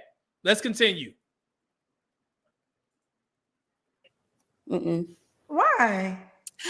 Well, I now know. I just was afraid to commit. I thought there were so many options and I had all this, and I really what it was. I was just afraid to commit to somebody. I was also very focused on my career, on my life, on myself. And I moved from Boston to here. I just was about me. I wasn't interested. I wasn't interested. That's just the easiest way to put it. When was your last? Okay, so that's where her logic fails because, and if there's any younger women who's listening to this, I just want to explain something. When you put this information out there by telling the whole world that you haven't been in a real relationship since you've been an adult from 22 to 35, men aren't going to apply to be your boyfriend or potentially your wife. You know what they want to be? They want to be one of the men that you were having frivolous sex with through that 13-year period. That's what they're applying for. So all of this requirement of $500,000 to be in a relationship with her, men don't hear any of that shit because they know that they will be able to have sex with you without having a commitment. So y'all ladies got to understand how this game works. And I'm starting to see that you guys don't, right? No man is going to sit there and apply to be your husband if they know that you've been giving it away for free. Does that make sense? And I want to be clear on this. The reason why I picked this out is because you guys have heard me talk about the girlfriend expense beforehand. You want to know where? Let me show you. Look at this. Don't ever say I didn't tell you anything. It was left over, but y'all forgetting one thing. You know this brother want to date. He in Atlanta, right? Let's go ahead and let Bria cook real quick. What he doing with Bria? You know what I'm saying? How much money he spending on Bria? How much you got to spend on Bria? You know, he want a bad one, don't he? That's how much we got left over. Dating/girlfriend costs. A good woman that you are vetting for marriage. So, fellas, this is where the men could, and the ladies could chime in too. Ladies, what would you expect your man to invest in while dating you? Like what do you think he should cover? How much per month? What should he be spending on? Let me hear. Let me hear. Christian says with the $5 super chat, thank you, brother. Say you spending $1,000 a month to date. And if you got a girl, you spending $1,500 a month for outings and all other nonsense dinners, ball games, random stuff. So you guys have heard me talk about this before. So this shouldn't be new information to you guys. You know that there's a girlfriend cost. If you're going to have a steady girlfriend that you're vetting for marriage and she's attractive, like I use Bria Miles as an avatar, I'm not talking about her specifically, just a woman that looks like her, a pretty woman, and that's your girlfriend, you're going to have to spend money. It is what it is, brothers. I'm not saying that you got to cash this woman out $1,000 a month or $500 a month, but if you want to do certain things, while dating or with you, when you have a girlfriend, yes, there is a girlfriend expense. So that's the main reason why I use this young woman, because she actually proves a point of what I'm saying. Because there was a lot of pushback in that comment section when I was bringing up the girlfriend cost, because we did the full budget for a man. I believe he was in Atlanta, right? And at the end of his budget, he had $2,600 left over. And then I surprised you guys with the girlfriend. He has a girlfriend. He has to pay for certain things. It is what it is. Y'all may not like it. You may get upset. But when you have a girlfriend, this is what happens. Does that make sense? So that's why this young woman serves as a avatar for these conversations that we have to have. And you guys, this is not just attributed to the States. If you go overseas and you become a passport bro, you're going to spend money. And it may not be a lot of money because, certain places, Brazil, Thailand, you could buy a woman a nice dress for $4 and she'll be perfectly fine with that. But that $4 is money. So you're going to spend no matter what, whether you date in the States or overseas. So that's why I said I agree with Kendra at that end thing, because she said that, men, what do you want? You're going to have to spend. Dating costs no matter where you go, depending on what you're willing to spend. So it's not on the woman. She can set her standards, but at the end of the day, she has to go out into the dating market and see if she can land a guy to match her standards or to give her what she wants. If she don't find it, I'm okay with watching them women burn. It is what it is. Not my job to sit there and chastise her about changing her standards. It's actually funny to me when I see these conversations that women have. I have 3 kids. I've been working for 20 years, and now I want to live a soft life. You really think I'm going to go on that woman's comments and be like, hey, woman, you got 3 kids, you overweight, and I don't think there's going to be a guy who's going to take on that task. What good does that do? At the end of the day, she got to go on the dating market and acquire said man. As long as it's not you, you good, right? So yes, that's why I wanted to put this out there, because we've talked about this multiple times. Every time I do a budget for a man, I always include the girlfriend tax for a specific reason. And lo and behold, Kendra had a young delusional guest that came on here and explained that. So it was good. So, so thank you, Kendra, for that. So, all right, let's get to some of these comments real quick. I think I missed some super chats. How'd y'all like that? That breakdown, the avatar. Let's see here. Mr. G Rap said 199 Media Man. Can you pull up a picture of Corey Maggette? You wildin', bro. Hey, one of Duke's finest, man. I used to like watching Corey Maggette in college, man. He had a pretty decent NBA career. I think he played with the Clippers and maybe a couple of other teams. I hate the Clippers. The Lakers just lost to the Clippers. I was looking forward to that damn game for the whole week. I check out the report. LeBron is out. Lord have mercy. I was pissed off. We ended up losing to the Clippers last night. I don't want to talk about it. Welcome to Dooneyville. Became a member. Appreciate that, good brother. Thank you. We got a lot of memberships here. Greatly appreciate it. Thank you, brother. Let's see here. Let's see. International Quiet Storm says, say what? Mr. Ashyfoot hasn't married Kendra yet. Say it ain't so. Ashyfoot. I think she's with a Nigerian man. So I think she's going to get married here shortly. You a fool for that. Zick said the solution is to be a top man or get good at creating the illusion that you're one. You'll clean up out it. Yeah, man. And I've never, like I said, I keep saying this. I'm 5'8" and 3/4. I'm almost 5'10" with Tim's, right? And I've never had a money requirement placed on me on the dating market because, for one, I went to the gym. So, I mean, more women than not like women who are muscular. So that would get me by. And, you know, when you're in the military, your salary is common knowledge. So once they put 2 and 2 together and see your rank, they know exactly how much you make, right? So, yeah. So most women ain't out there asking guys how much you make. And if there is a woman out there that's doing that, then the guy who she's asking, and and he stays, he's a simp in my opinion.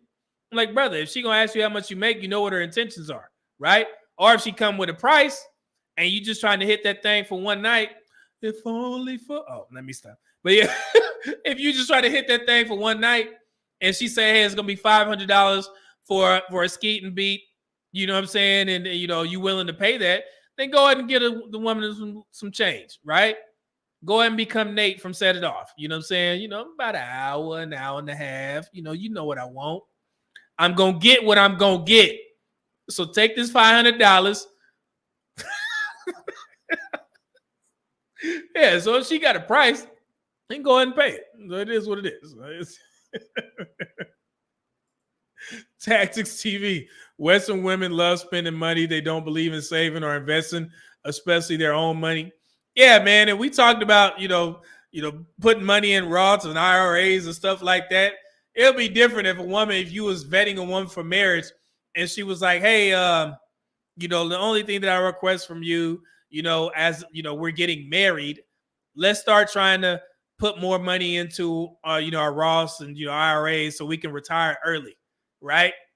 And that's a good plan. In my opinion, that's a good woman. That's what I'm doing right now. So yeah, we'll invest in something, yeah. But just giving you $500 of play money for nothing and you not investing it, you're not buying no Amazon stocks or some blue chip stocks that are going to do well in the market, that makes no sense. So yeah, these women got to be smart, man. Zick said that's what I meant. If you're just trying to clap cheeks, you won't end up paying either. If she thinks there's gold at the end of the rainbow. Yeah, like I said, man, you get that all the time. She didn't require that from the men that she was sleeping with for those damn 13 years. Now why? Y'all explain this to me. And I'm glad Kevin Samuels used to ask this questions. Why does a woman's price get higher as she ages, has more kids, and is maybe a little bit more overweight than she was as she was younger? Why do women think that? Why do women think that when I get further in my career, I can ask for more than what I required when I was a younger, more attractive woman? I've never understood that. The price goes, they set their price higher than it was when they were younger. Maybe you guys can explain that too. Why does that make sense to them? And I would love the ladies' feedback on this. Why does that make sense? It used to be funny when I used to watch Kevin Samuels' show, and he used to ask them that same question, like, "Hey, man, why is your price higher with age?" What he used to use an analogy. He would say, it was something maybe like wine aging. Say you don't what gets better with age or something like that. And the women could never answer that question because it's really nothing, right? And I used to explain, like, man, why do they think that? Like, now your price is higher. And I think it translates into the more education that they have and the further along in their career. That's what I gathered from them increasing their price, so to speak. More money that they make in their education. If I have a master's, instead of wanting a guy that makes $60,000, now he needs to make $100,000.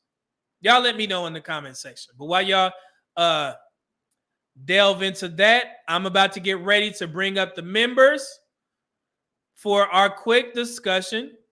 We got 30 minutes on pro-black, right? So before we get started, I'm going to let y'all listen to some of the sweet sounds of Marquise Murray as I go take a restroom break, and I'm going to go ahead and bring y'all up. Here we go.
All right, let's get to it. Let me go ahead. So this link is for members and moderators only. So if you don't fall into that category, please do not click that link. You won't get pulled up. Let me make sure I got everything set up for you guys. Here we go.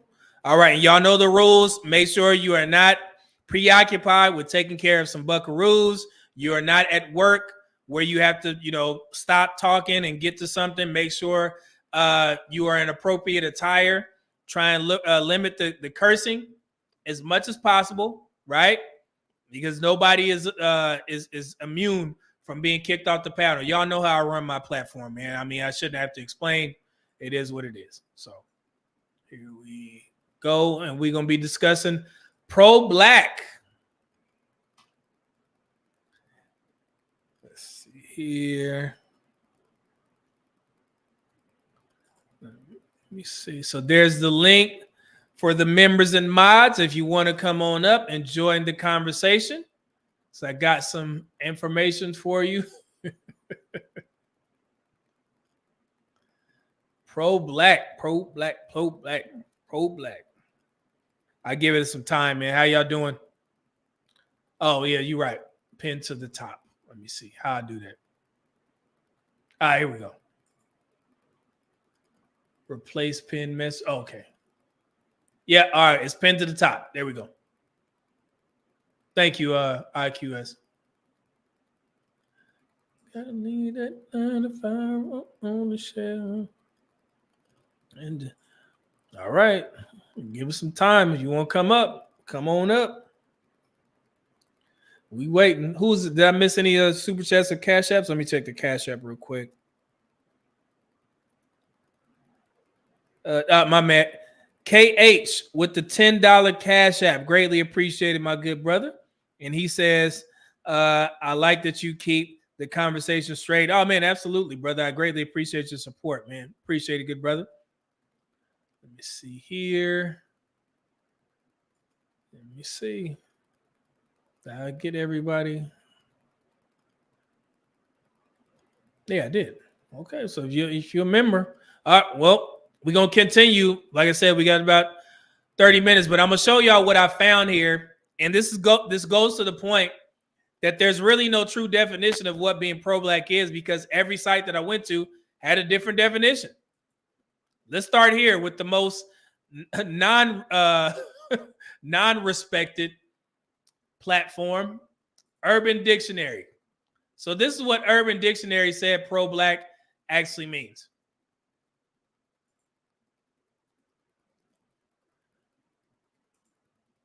So they say pro-black is a lifestyle that encourages the economic growth and development of the black people as a whole, with the purpose of increasing the wealth and population of black people around the world, whether it be spending money with black-owned businesses in your communities or online, promoting love for black people and encouraging black youth is its sole purpose to keep uplifting black people in America to be proud and in the same time. This is an example. I bank with black bank owners. I buy groceries from black-owned stores, and I only circulate my money from one black hand to another. I'm as pro-black as I want to be. Pro-black revolutionaries and activists don't think it's okay to date outside their race, but when you're in love with someone, who cares about what other people think? There you go again. And cue the truth. He wrote that in there. And like I said, pro-black is not, or Urban Dictionary is not a reputable source, but it was just funny that he inserted that there at the end. Dr. Umar don't like that. So here's another example. And this is from Nonprofit Quarterly. They said, what does pro-black mean? It says, the key characteristic of pro-blackness is that it deals with power. In fact, pro-black means not only directly dealing with power, but also building power for black people. As such, it is perceived as a bold or daring statement that often triggers the discomfort in white people. Again, like I said, man, a lot of this, the white community didn't have nothing to do with it. And that includes woke, right? So Dax Devlin Ross, writer and equity and impact strategist, shares his reaction to being invited to be a part of a conversation on being pro-black. He says, it made me think of black power and discomfort. It also made me feel a certain level of challenge. I thought, oh, they want to go there with this. And it literally sent a sensory experience through my body. And I thought, okay, let's go. Let's actually explore this and try to forget about all the people who might be offended or who might say, oh, but what do you mean? And who are you leaving out? Let's just name and center this right here as pro-black. So everybody has a different definition. Again, here we go. Another one. And this is from the Odyssey. They said, hold on, let me get this right. And again, this is them saying, what does it mean to be pro-black? So if you don't believe me, I dare you to go outside and ask 10 different people what pro-black means. And I bet you they all give you 10 completely different answers. I think the reason why there's not a narrowed down definition of pro-black is because so many people have so many different approaches to it. Again, like I said, guys, you guys are trying to, you get mad at me for saying woke and pro-black, but in all actuality, everybody has a different definition. That makes sense? So I'm just giving y'all what I see. Let me know if you see something different. So let's go to the word woke by using NPR. Remember, white folks hijacked it. This is a lot. Hold on. So they had a discussion, and it was funny. They don't give a full actual hold on, let me see here. So woke, they said, is just 4 letters, but it has had a big impact on Republican politics ahead of the 2024 election. It's hard to avoid criticism of quote wokeness and wokeism among GOP presidential hopefuls. But what does it actually mean? As Damasio Montalvo reports, the term didn't arise out of the cultural war. He also says there's one word on the Republican presidential campaign trail that's hard to avoid. So again, like I said, guys, I think white people associated with being woke as being politically savvy, but that's not the definition that black folks had. So I wanted to be very clear on that. So even the guys who say, could you stop referring to pro-black as being woke? There is no real definition for both of them, right? So I can say what I want, and y'all get mad at me just because you define it in a different way. No, give me a clear-cut example on what these terms actually mean, right? So let's continue. Let's go to the next one. This is the Merriam-Webster definition, and this is the most important one. Stay woke. The new sense of woke is gaining popularity. What to know? Woke is now defined in this dictionary as aware of and actively attentive to important facts and issues, especially issues of racial and social justice, and identified as U.S. slang. Slang, guys. It originated in the African American English and gained more widespread use beginning in 2014 as a part of the Black Lives Matter movement. By the end of that same decade, it was also being applied by some as a general pejorative for anyone who is or appears to be politically left-leaning.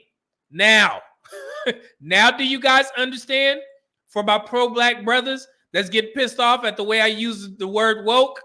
You get it? Oh, crazy asses. I'm pretty sure y'all ain't even read this stuff. That's what's funny about it. And then they said an update. This word was added in September 2017. If you frequent social media, you may well have seen posts or tweets about current events that they are tagged "Stay Woke." I just said that before we began the stream. Woke is a slang term, guys, that is easing into the mainstream for some varieties of a dialect called African American Vernacular English, sometimes called AAVE. In AAVE, awake is often rendered as woke, as in I was asleep, but now I'm woke. Now, that gives you clarification as to why I could use the term woke however I see fit.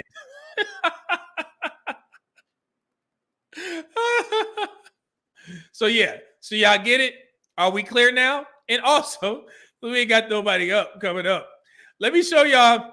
I know I said I was gonna do this, and this I shouldn't laugh at this, and you guys shouldn't either. Let me just say that right now. Don't laugh. I'm laughing already. But this is why Dr. Umar, this is why he garners so much support and donations from Black women. As I told you guys, I watched some of his seminars, and this is how he locks Black women in, right? Here we go. The rainbow gangers ain't even my problem no more. It's the bunny hopping Black men, all in my feed cursing me out, leave me alone. I had a brother say, listen, Dr. Umar, I know I got a white woman, but check this out, brother. I was asleep when I met her. He said, I was asleep when I met her. So this is Dr. Umar. I guess he introduced a whole segment to talk about Black men who date white women. And he said that a Black man came to him and was like, when I got with my white woman, I was asleep, brother. Woke. Now he's woke, right? So yeah, so let's listen to Dr. Umar. I met her in college. I ain't know nothing about no Malcolm X, no John Henry Clark, no Honorable Marcus Garvey, brother. I was asleep, and I admit that this is not the best situation for me, brother. But what am I supposed to do? I said, do you have any children? He said, yeah. I said, how old is the youngest? He said, 16. I said, that's good news. You hear the crowd? You hear a lot of Black women in there, right? Yeah. Here we go. Because the minute his ass graduates and goes off to college, you leaving that bunny for a sister if you really care about what's going on. He told that Black man who's currently married to a white woman, as soon as your kid go off to college, you need to go ahead and leave that white woman and get you a sister. Hey, Dr. Umar wild as hell. What if he in a good marriage, right? Let's continue. And you know what bothers me when you see Black men with a white woman and another Black woman just happens to be walking by? Sisters know what I'm talking about. He will go out of his way not to acknowledge a Black woman when he's with the snow bunny. So this is where he virtual signals, right?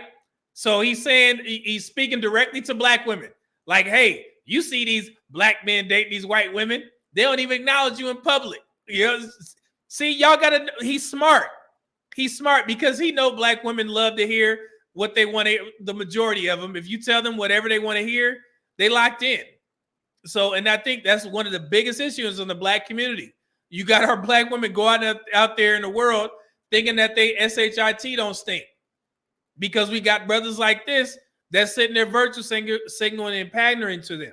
That's how they get locked in, guys. So I don't knock Dr. Umar for, I guess acquiring his money pot, but this is it. So let's continue. Lord have mercy. And then what makes it even worse than that, y'all don't even get the cute white girls. Damn. You got you an old 600-pound, 3-neck turkey and cold cheese. No fun. See that? He said that the black men, when they get with a white woman, she overweight, she's 600 pounds. This is the play. This is how he locks black women in. He's smart. He's very smart. He's good.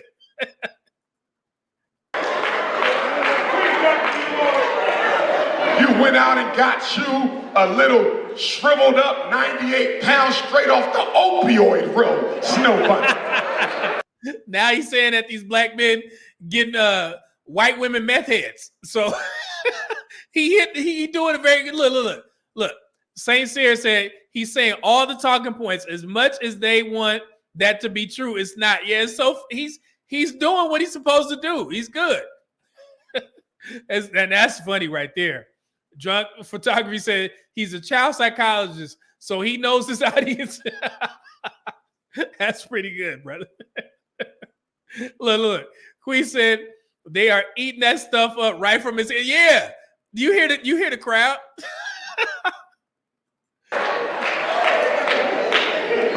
One brother pulled up with a bunny. She had like 3 teeth in her mouth. No cooking ass snow bunnies. No seasoning, no jerk sauce. I'm like, if you're going to get one, at least get something where the brother can say, you shouldn't have done it, but she built like one of ours or something. Y'all get old nasty old bunny. Nasty old bunny. Jesus Christ.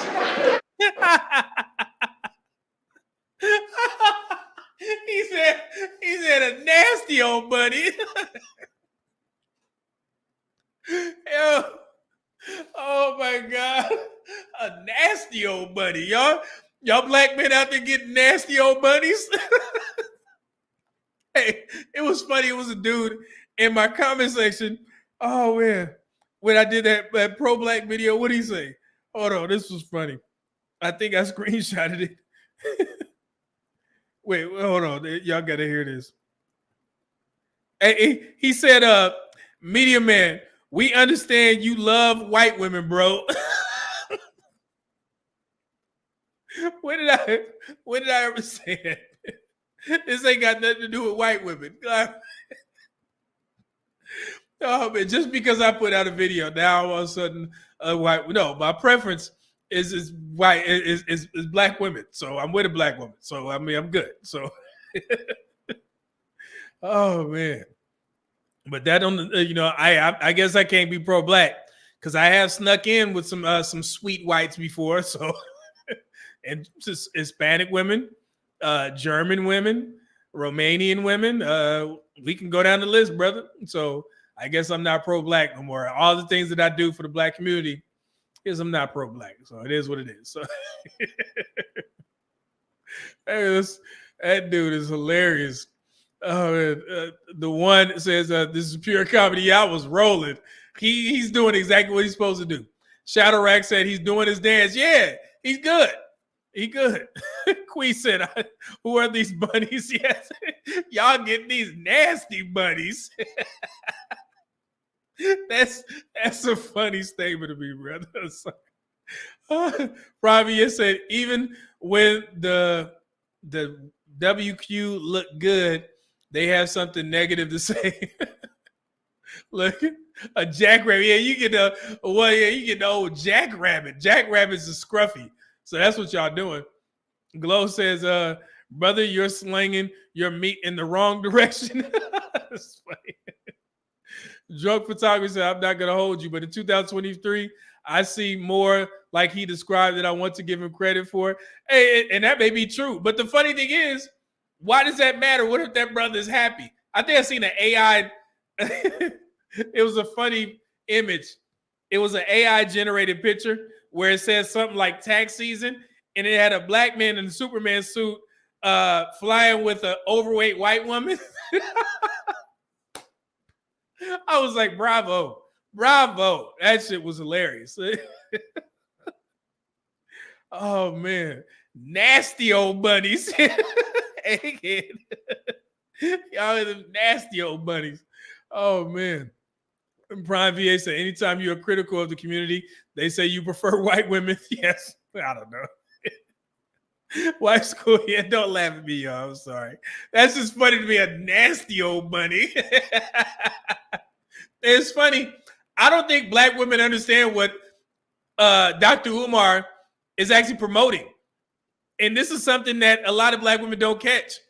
He said multiple times that he don't mind when black men go overseas to like Brazil, Colombia, DR, to find a black woman out there to the motherland. So essentially, Dr. Umar's for the passport bro movement. And I don't think black women caught that because he himself, which is one of my most viewed shorts, Dr. Umar went to the Dominican Republic. And I put the H-Town music to him reacting to seeing one of them Dominican mommies walk past his ass. So he's essentially promoting black men to expand your options. So, black community, what's the problem? If Dr. Umar says cool, you know what I'm saying? Hey, it's cool, right? Am I lying? Y'all know Dr. Umar. He said this multiple times. You go to the motherland, get you a woman. You go to Brazil, DR, Colombia. Okay, cool. Brothers is like, oh, hey, since Dr. Umar said it's okay. But I don't think American black women understood what he's saying. So, shout outs to the passport bros. Oh, yeah, I read between the lines. Yeah. Oh, yeah. Mm-hmm. Oh, man. That's funny. Egghead said, I wonder what he thinks about the armies of women with the helmets of bonnets. The helmets of bonnets. The helmets of bonnets. Oh, my goodness. Oh, man. Glovani says they were trying to be pro-black with Pookies and realized it wasn't working. Umar and the other scammed in. Yeah, man, he's good. He's good. So Queen said, keep them distracted while you are picking their pockets. Yeah, he's doing a good job. Dr. Evil Genius said, yep, have yet to see a black woman Umar has walked down the aisle with. Yeah, and he'd probably get there. I don't know. Man. Glow says, imagine getting tickets for sleeping outside of your race from the NAACP. So, yeah, they better pay attention. Dr. Umar has been promoting heavily for black men to expand their options. And it goes right over his black female supporters' head. You know, I've yet to hear black women or Dr. Umar say that black men as a whole should strictly date American black women. He always refers to all black women across the world every time. And they don't even understand it. Prime VS said, I said it before. If you hate seeing black men dating out, don't come to Hawaii. Oh, yeah, man, I've been to Hawaii. You have a problem. And you know, another thing, another race of women that are very attractive to me are Polynesian women. Polynesian women are gorgeous. Man, we in California, we have a lot of Polynesian women. And that damn long black hair, Lord have mercy. Okay. They are gorgeous women. See here, JJ Diesel Cowboy Traveler says, I got my passport and don't care what a vicious ninja got to say about it. Let's see here, Dr. Evil Genius wigs looking like helmets too. No, y'all gonna get me in trouble, man. Jay the God, he definitely said hit the plane. Yeah, he been promoting that. So I don't think they pay attention to that.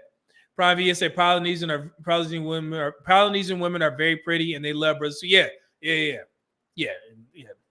I find all colors beautiful. CM. Yeah, man, it's me in particular. I've talked about that. Yeah, I was just pointing. I rarely hear guys talk about Polynesian women, but they are gorgeous women. Very gorgeous. Let's see here. Jay Renard says then Polynesian women are fire. Yeah, man. Welcome to Dooneyville, tan skin, and they are built to. Yeah. The Wife School podcast say he refers to the diaspora, which can be on any continent. Yeah, and like I said, Wife School, it flies right over their heads, you know. So, and of course, I'm gonna find the clip where he said it. He said it multiple times. There's no secret. So, see here, Private said we're at. Or Jermaine Knowles said we're at. Egghead, Dante Bryce said Egghead. I don't think many people are gonna get that Salty Balls reference. You had to be there. Yeah, man. Helmets of bonnets. Your Lord have mercy. Oh my goodness. Let's see here. Prime VA said, I can't wait to see these new marriage stats. Brother, what I've been telling you. I mean, I showed y'all the trend. I showed you the last time they were reported in 2017. And then they were most recently reported in 2021. These 2025 numbers is going to put everything into perspective, because there was no change with the interracial marriage rates for Black women. None. And you know, I'm talking about from 2017 to 2021. So I think a lot of Black women are assuming that the more they promote white men and swirling and dating out and marrying out, that did something to the marriage numbers. It didn't. I've seen the preliminary numbers. I'm not going to speak on specifics. I'm going to just come back to these videos where I'm referencing this, where I'm telling you guys this beforehand, right? It's going to put things into perspective on where the black community needs to focus their attention on, right? And it's not Black men. So let's see here. JJ says, tell Umar to rescue the brick lady. Lord have mercy. That woman, she turned herself in. I think she posted bond, $10,000 bond, which was somewhat low. But I was actually thinking about, because her trial date, I believe, or sentencing or something like that, is on March 5th. And it's in Houston. I'm in Houston. So I may go ahead and put on a suit and just stand in the back of the back of the courtroom to see what the hell is going on. You know what I'm saying? What happens? Because that woman, she did more damage to the Black community relationships that she could ever imagine. Black men got caught everything under the sun. And I told Black women, Black men, I told y'all, do not expect an apology. From who? From the contingent of Black women who are just going to say, well, Black men do far more damage than just hitting a woman with a brick. So they already justifying it, bro. They don't care. You're not going to get an apology. So you just got to take it in stride. It is what it is. But I just, like I said, I may go ahead and pull up on March 5th to see what the hell going on. Oh, man. Private said, meanwhile, white women are out here putting Asian women on pedestals. Oh, yeah. And I keep telling Black women this. It was a girl in my comment section where she was, trying to be sarcastic, about the Arizona video that I put out there. And I was trying to tell her, I was like, white men as a whole, they've already chosen their two minority groups of women that they decide to marry. And it's Asian and Hispanic women. And I was seriously trying to tell her, like, Black women, if their intent is to marry a white man, then maybe you need to see what these Hispanic and Asian women are doing and see what y'all are doing differently and explain why white men aren't picking you, because y'all give them free promotion. And there was just a white man that was on TikTok. He was explaining that he went on a date with a Black woman and she was like praising him and giving him all these compliments. And he was just saying, hey, man, I don't deserve all this. You just want to get with the white man, and it was just sad that, he had to say it, because when we say it, it goes in one ear and out the other, because we Black men. So they assume that we're hating. But I'm seriously coming from a logical place. If your goal is to date out and this group of men aren't marrying you, then you need to figure out what the other women are doing. And also you need to figure out a way to replace their own women, because 80% of all races tend to marry within their race. So Black women have a steep hill to climb if they want to increase their interracial marriage numbers, in particular with white men, because you have to replace white women and you also have to replace Asian and Hispanic women. That's a tough task, right?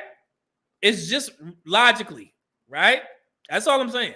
So you could do what you want. I'm not going to give you any pushback, but for all the free promotion that these black women are giving white men and for them not to respond in the form of marrying you, but they are knocking y'all asses up, right? I mean, yeah, they in there. So, I mean, it is what it is. So y'all able to have sex and children with a lot of white men, but for some odd reason, they're not marrying you. Ask them why. That's not, it's nothing black men we can't do. Because y'all saying we're not good enough. Even though black men are married at a higher rate, 33%. We have no fight, no dog in this fight. You got to take that up with white men. So it's not my problem. Glow said not even just black women, just women in general. Yeah, like I said, it's nothing we can do. White School Podcast said very tough task. Yeah, I know. And I know y'all over there fighting a good fight. And, I try and stay out of it. But when she responded under the post, I tried to explain. And I could read to you guys how the conversation went.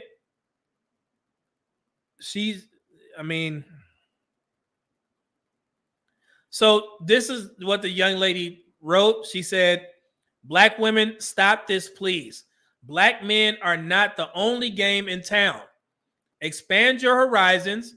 Be open to dating white men. Specifically, she said white men.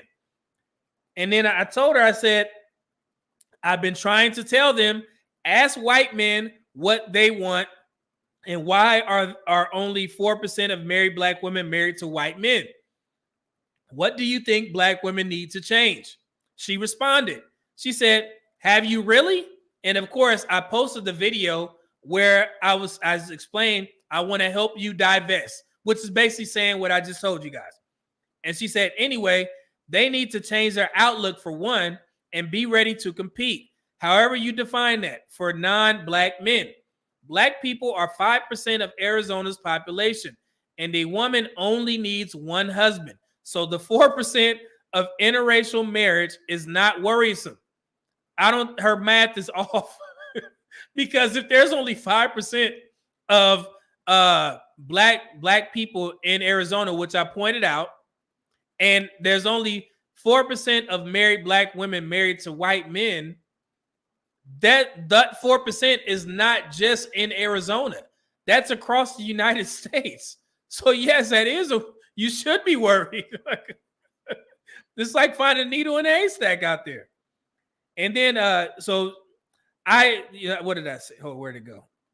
Just get out of there. I responded. I said, I think the 4% should. And I say that because the minority groups that white men tend to marry the most are Hispanic and Asian women. So black women need to find out what they're doing in order to find a white man to marry. Not date, but marriage. I was very clear on that, right? Did she respond? I think she said something else. It was funny. Hold on. I think she said something. My bad, y'all. Okay. Where did she go? I thought she responded.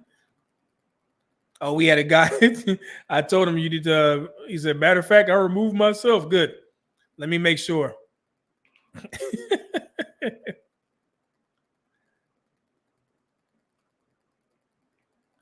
All right. Got you out of there. But I thought she responded. I guess she didn't. It is what it is.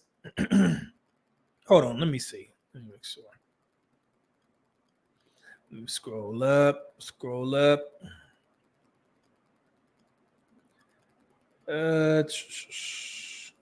Nah, she didn't. That's all good. But yeah, so I was trying to explain as much as possible, but they don't be listening to me. So I guess I'm just talking. Let me get to these super chats. I know I missed a couple. My bad, y'all. This one, the ones with the $2 super chat. Thank you, brother. Said Dr. Umar getting closer to admit his snow bunny love.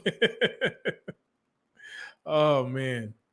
Let's see. White School say, yeah, he refers to the diaspora, which can only be okay. I got that. I went up far. Sheesh.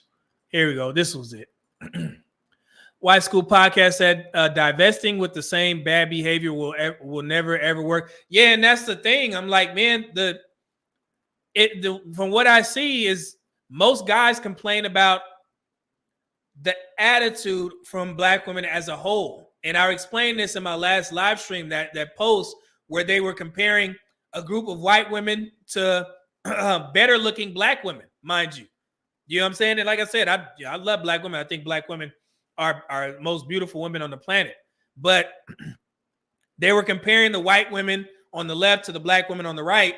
And the majority of the comments were saying, hey, I'm going to just go ahead and go left because they seem like less of a headache. You know, one with less attitude. So I'm going to go left. And there was one Black woman. She was in there. She was saying, yeah, you see, pretty privilege doesn't work for Black women. And one Black man corrected her and said, no, if you look at the comments, it has nothing to do with the looks. It's the attitude. So, I mean, and that, you know, sometimes you just got to listen, man. Everything can't be a stereotype. It can't be a stereotype if everybody is saying it. So that should make you look within internally as a group and be like, you know what? Maybe this is an issue. You know, I mean, don't take it from me. You know, it is what it is. So, I don't know. International Quiet Storm with the $10 super chat. Thank you, brother. Support Black Male Media. I greatly appreciate it, brother. Thank you for ending the stream off right. I greatly appreciate everybody who donated the super chats, everybody who sent in the cash apps, everybody who kept the chat booming. I greatly appreciate it, man. I appreciate all the support. This is a Wednesday show. We will definitely be back on hopefully Monday. I think I got some things going on Saturday, but we will definitely be back. Appreciate all the support. Hopefully y'all enjoyed the show. This is going to be some great segments to clip up, man. I can't wait. And the first one is definitely going to be that Amanda Seales one. That was satisfying to me because we need to put things into perspective. And every time I get a chance to talk about the Black community's fertility rates, I'm going to definitely jump at the chance to put this information back out there. So, yeah, be on the lookout for that probably tomorrow when I get time. And, yeah, I can't wait. But you guys have a great rest of the week. Be safe out there. I know in Houston it's been raining. The weather is kind of bad everywhere, but I just want to make sure that you guys are, doing what you need to do, man. You know what I'm saying? Going to the gym, eating healthy. Make sure you tell your friends and family members that you love them if you haven't done so in a while, because, tomorrow isn't promised. So I just want to make sure everybody is, working on their peace, protecting their purpose, and just being good individuals overall, man. That's all I can say. Oh, my bad. I didn't miss some. Dante Bryan with the $5 super chat. He said, one more, brother. Thank you, brother. Appreciate it on the way out. And also Rent Turner with the $10 super chat said, what Quiet Storm said. Absolutely, brother. Thank you. I greatly appreciated it, man. Thank you for, again, all the support. Blessings to everyone. And again, I'm going to leave you with some of this good music from Marquise Murray. Make sure you support that brother. You spell his name on TikTok and Instagram as MarquesMurrey. Marquise Murray. Great music. I keep supporting this young man for doing what he does. But salute to y'all, and I'm out. Medium Man out. Peace. Thank y'all again.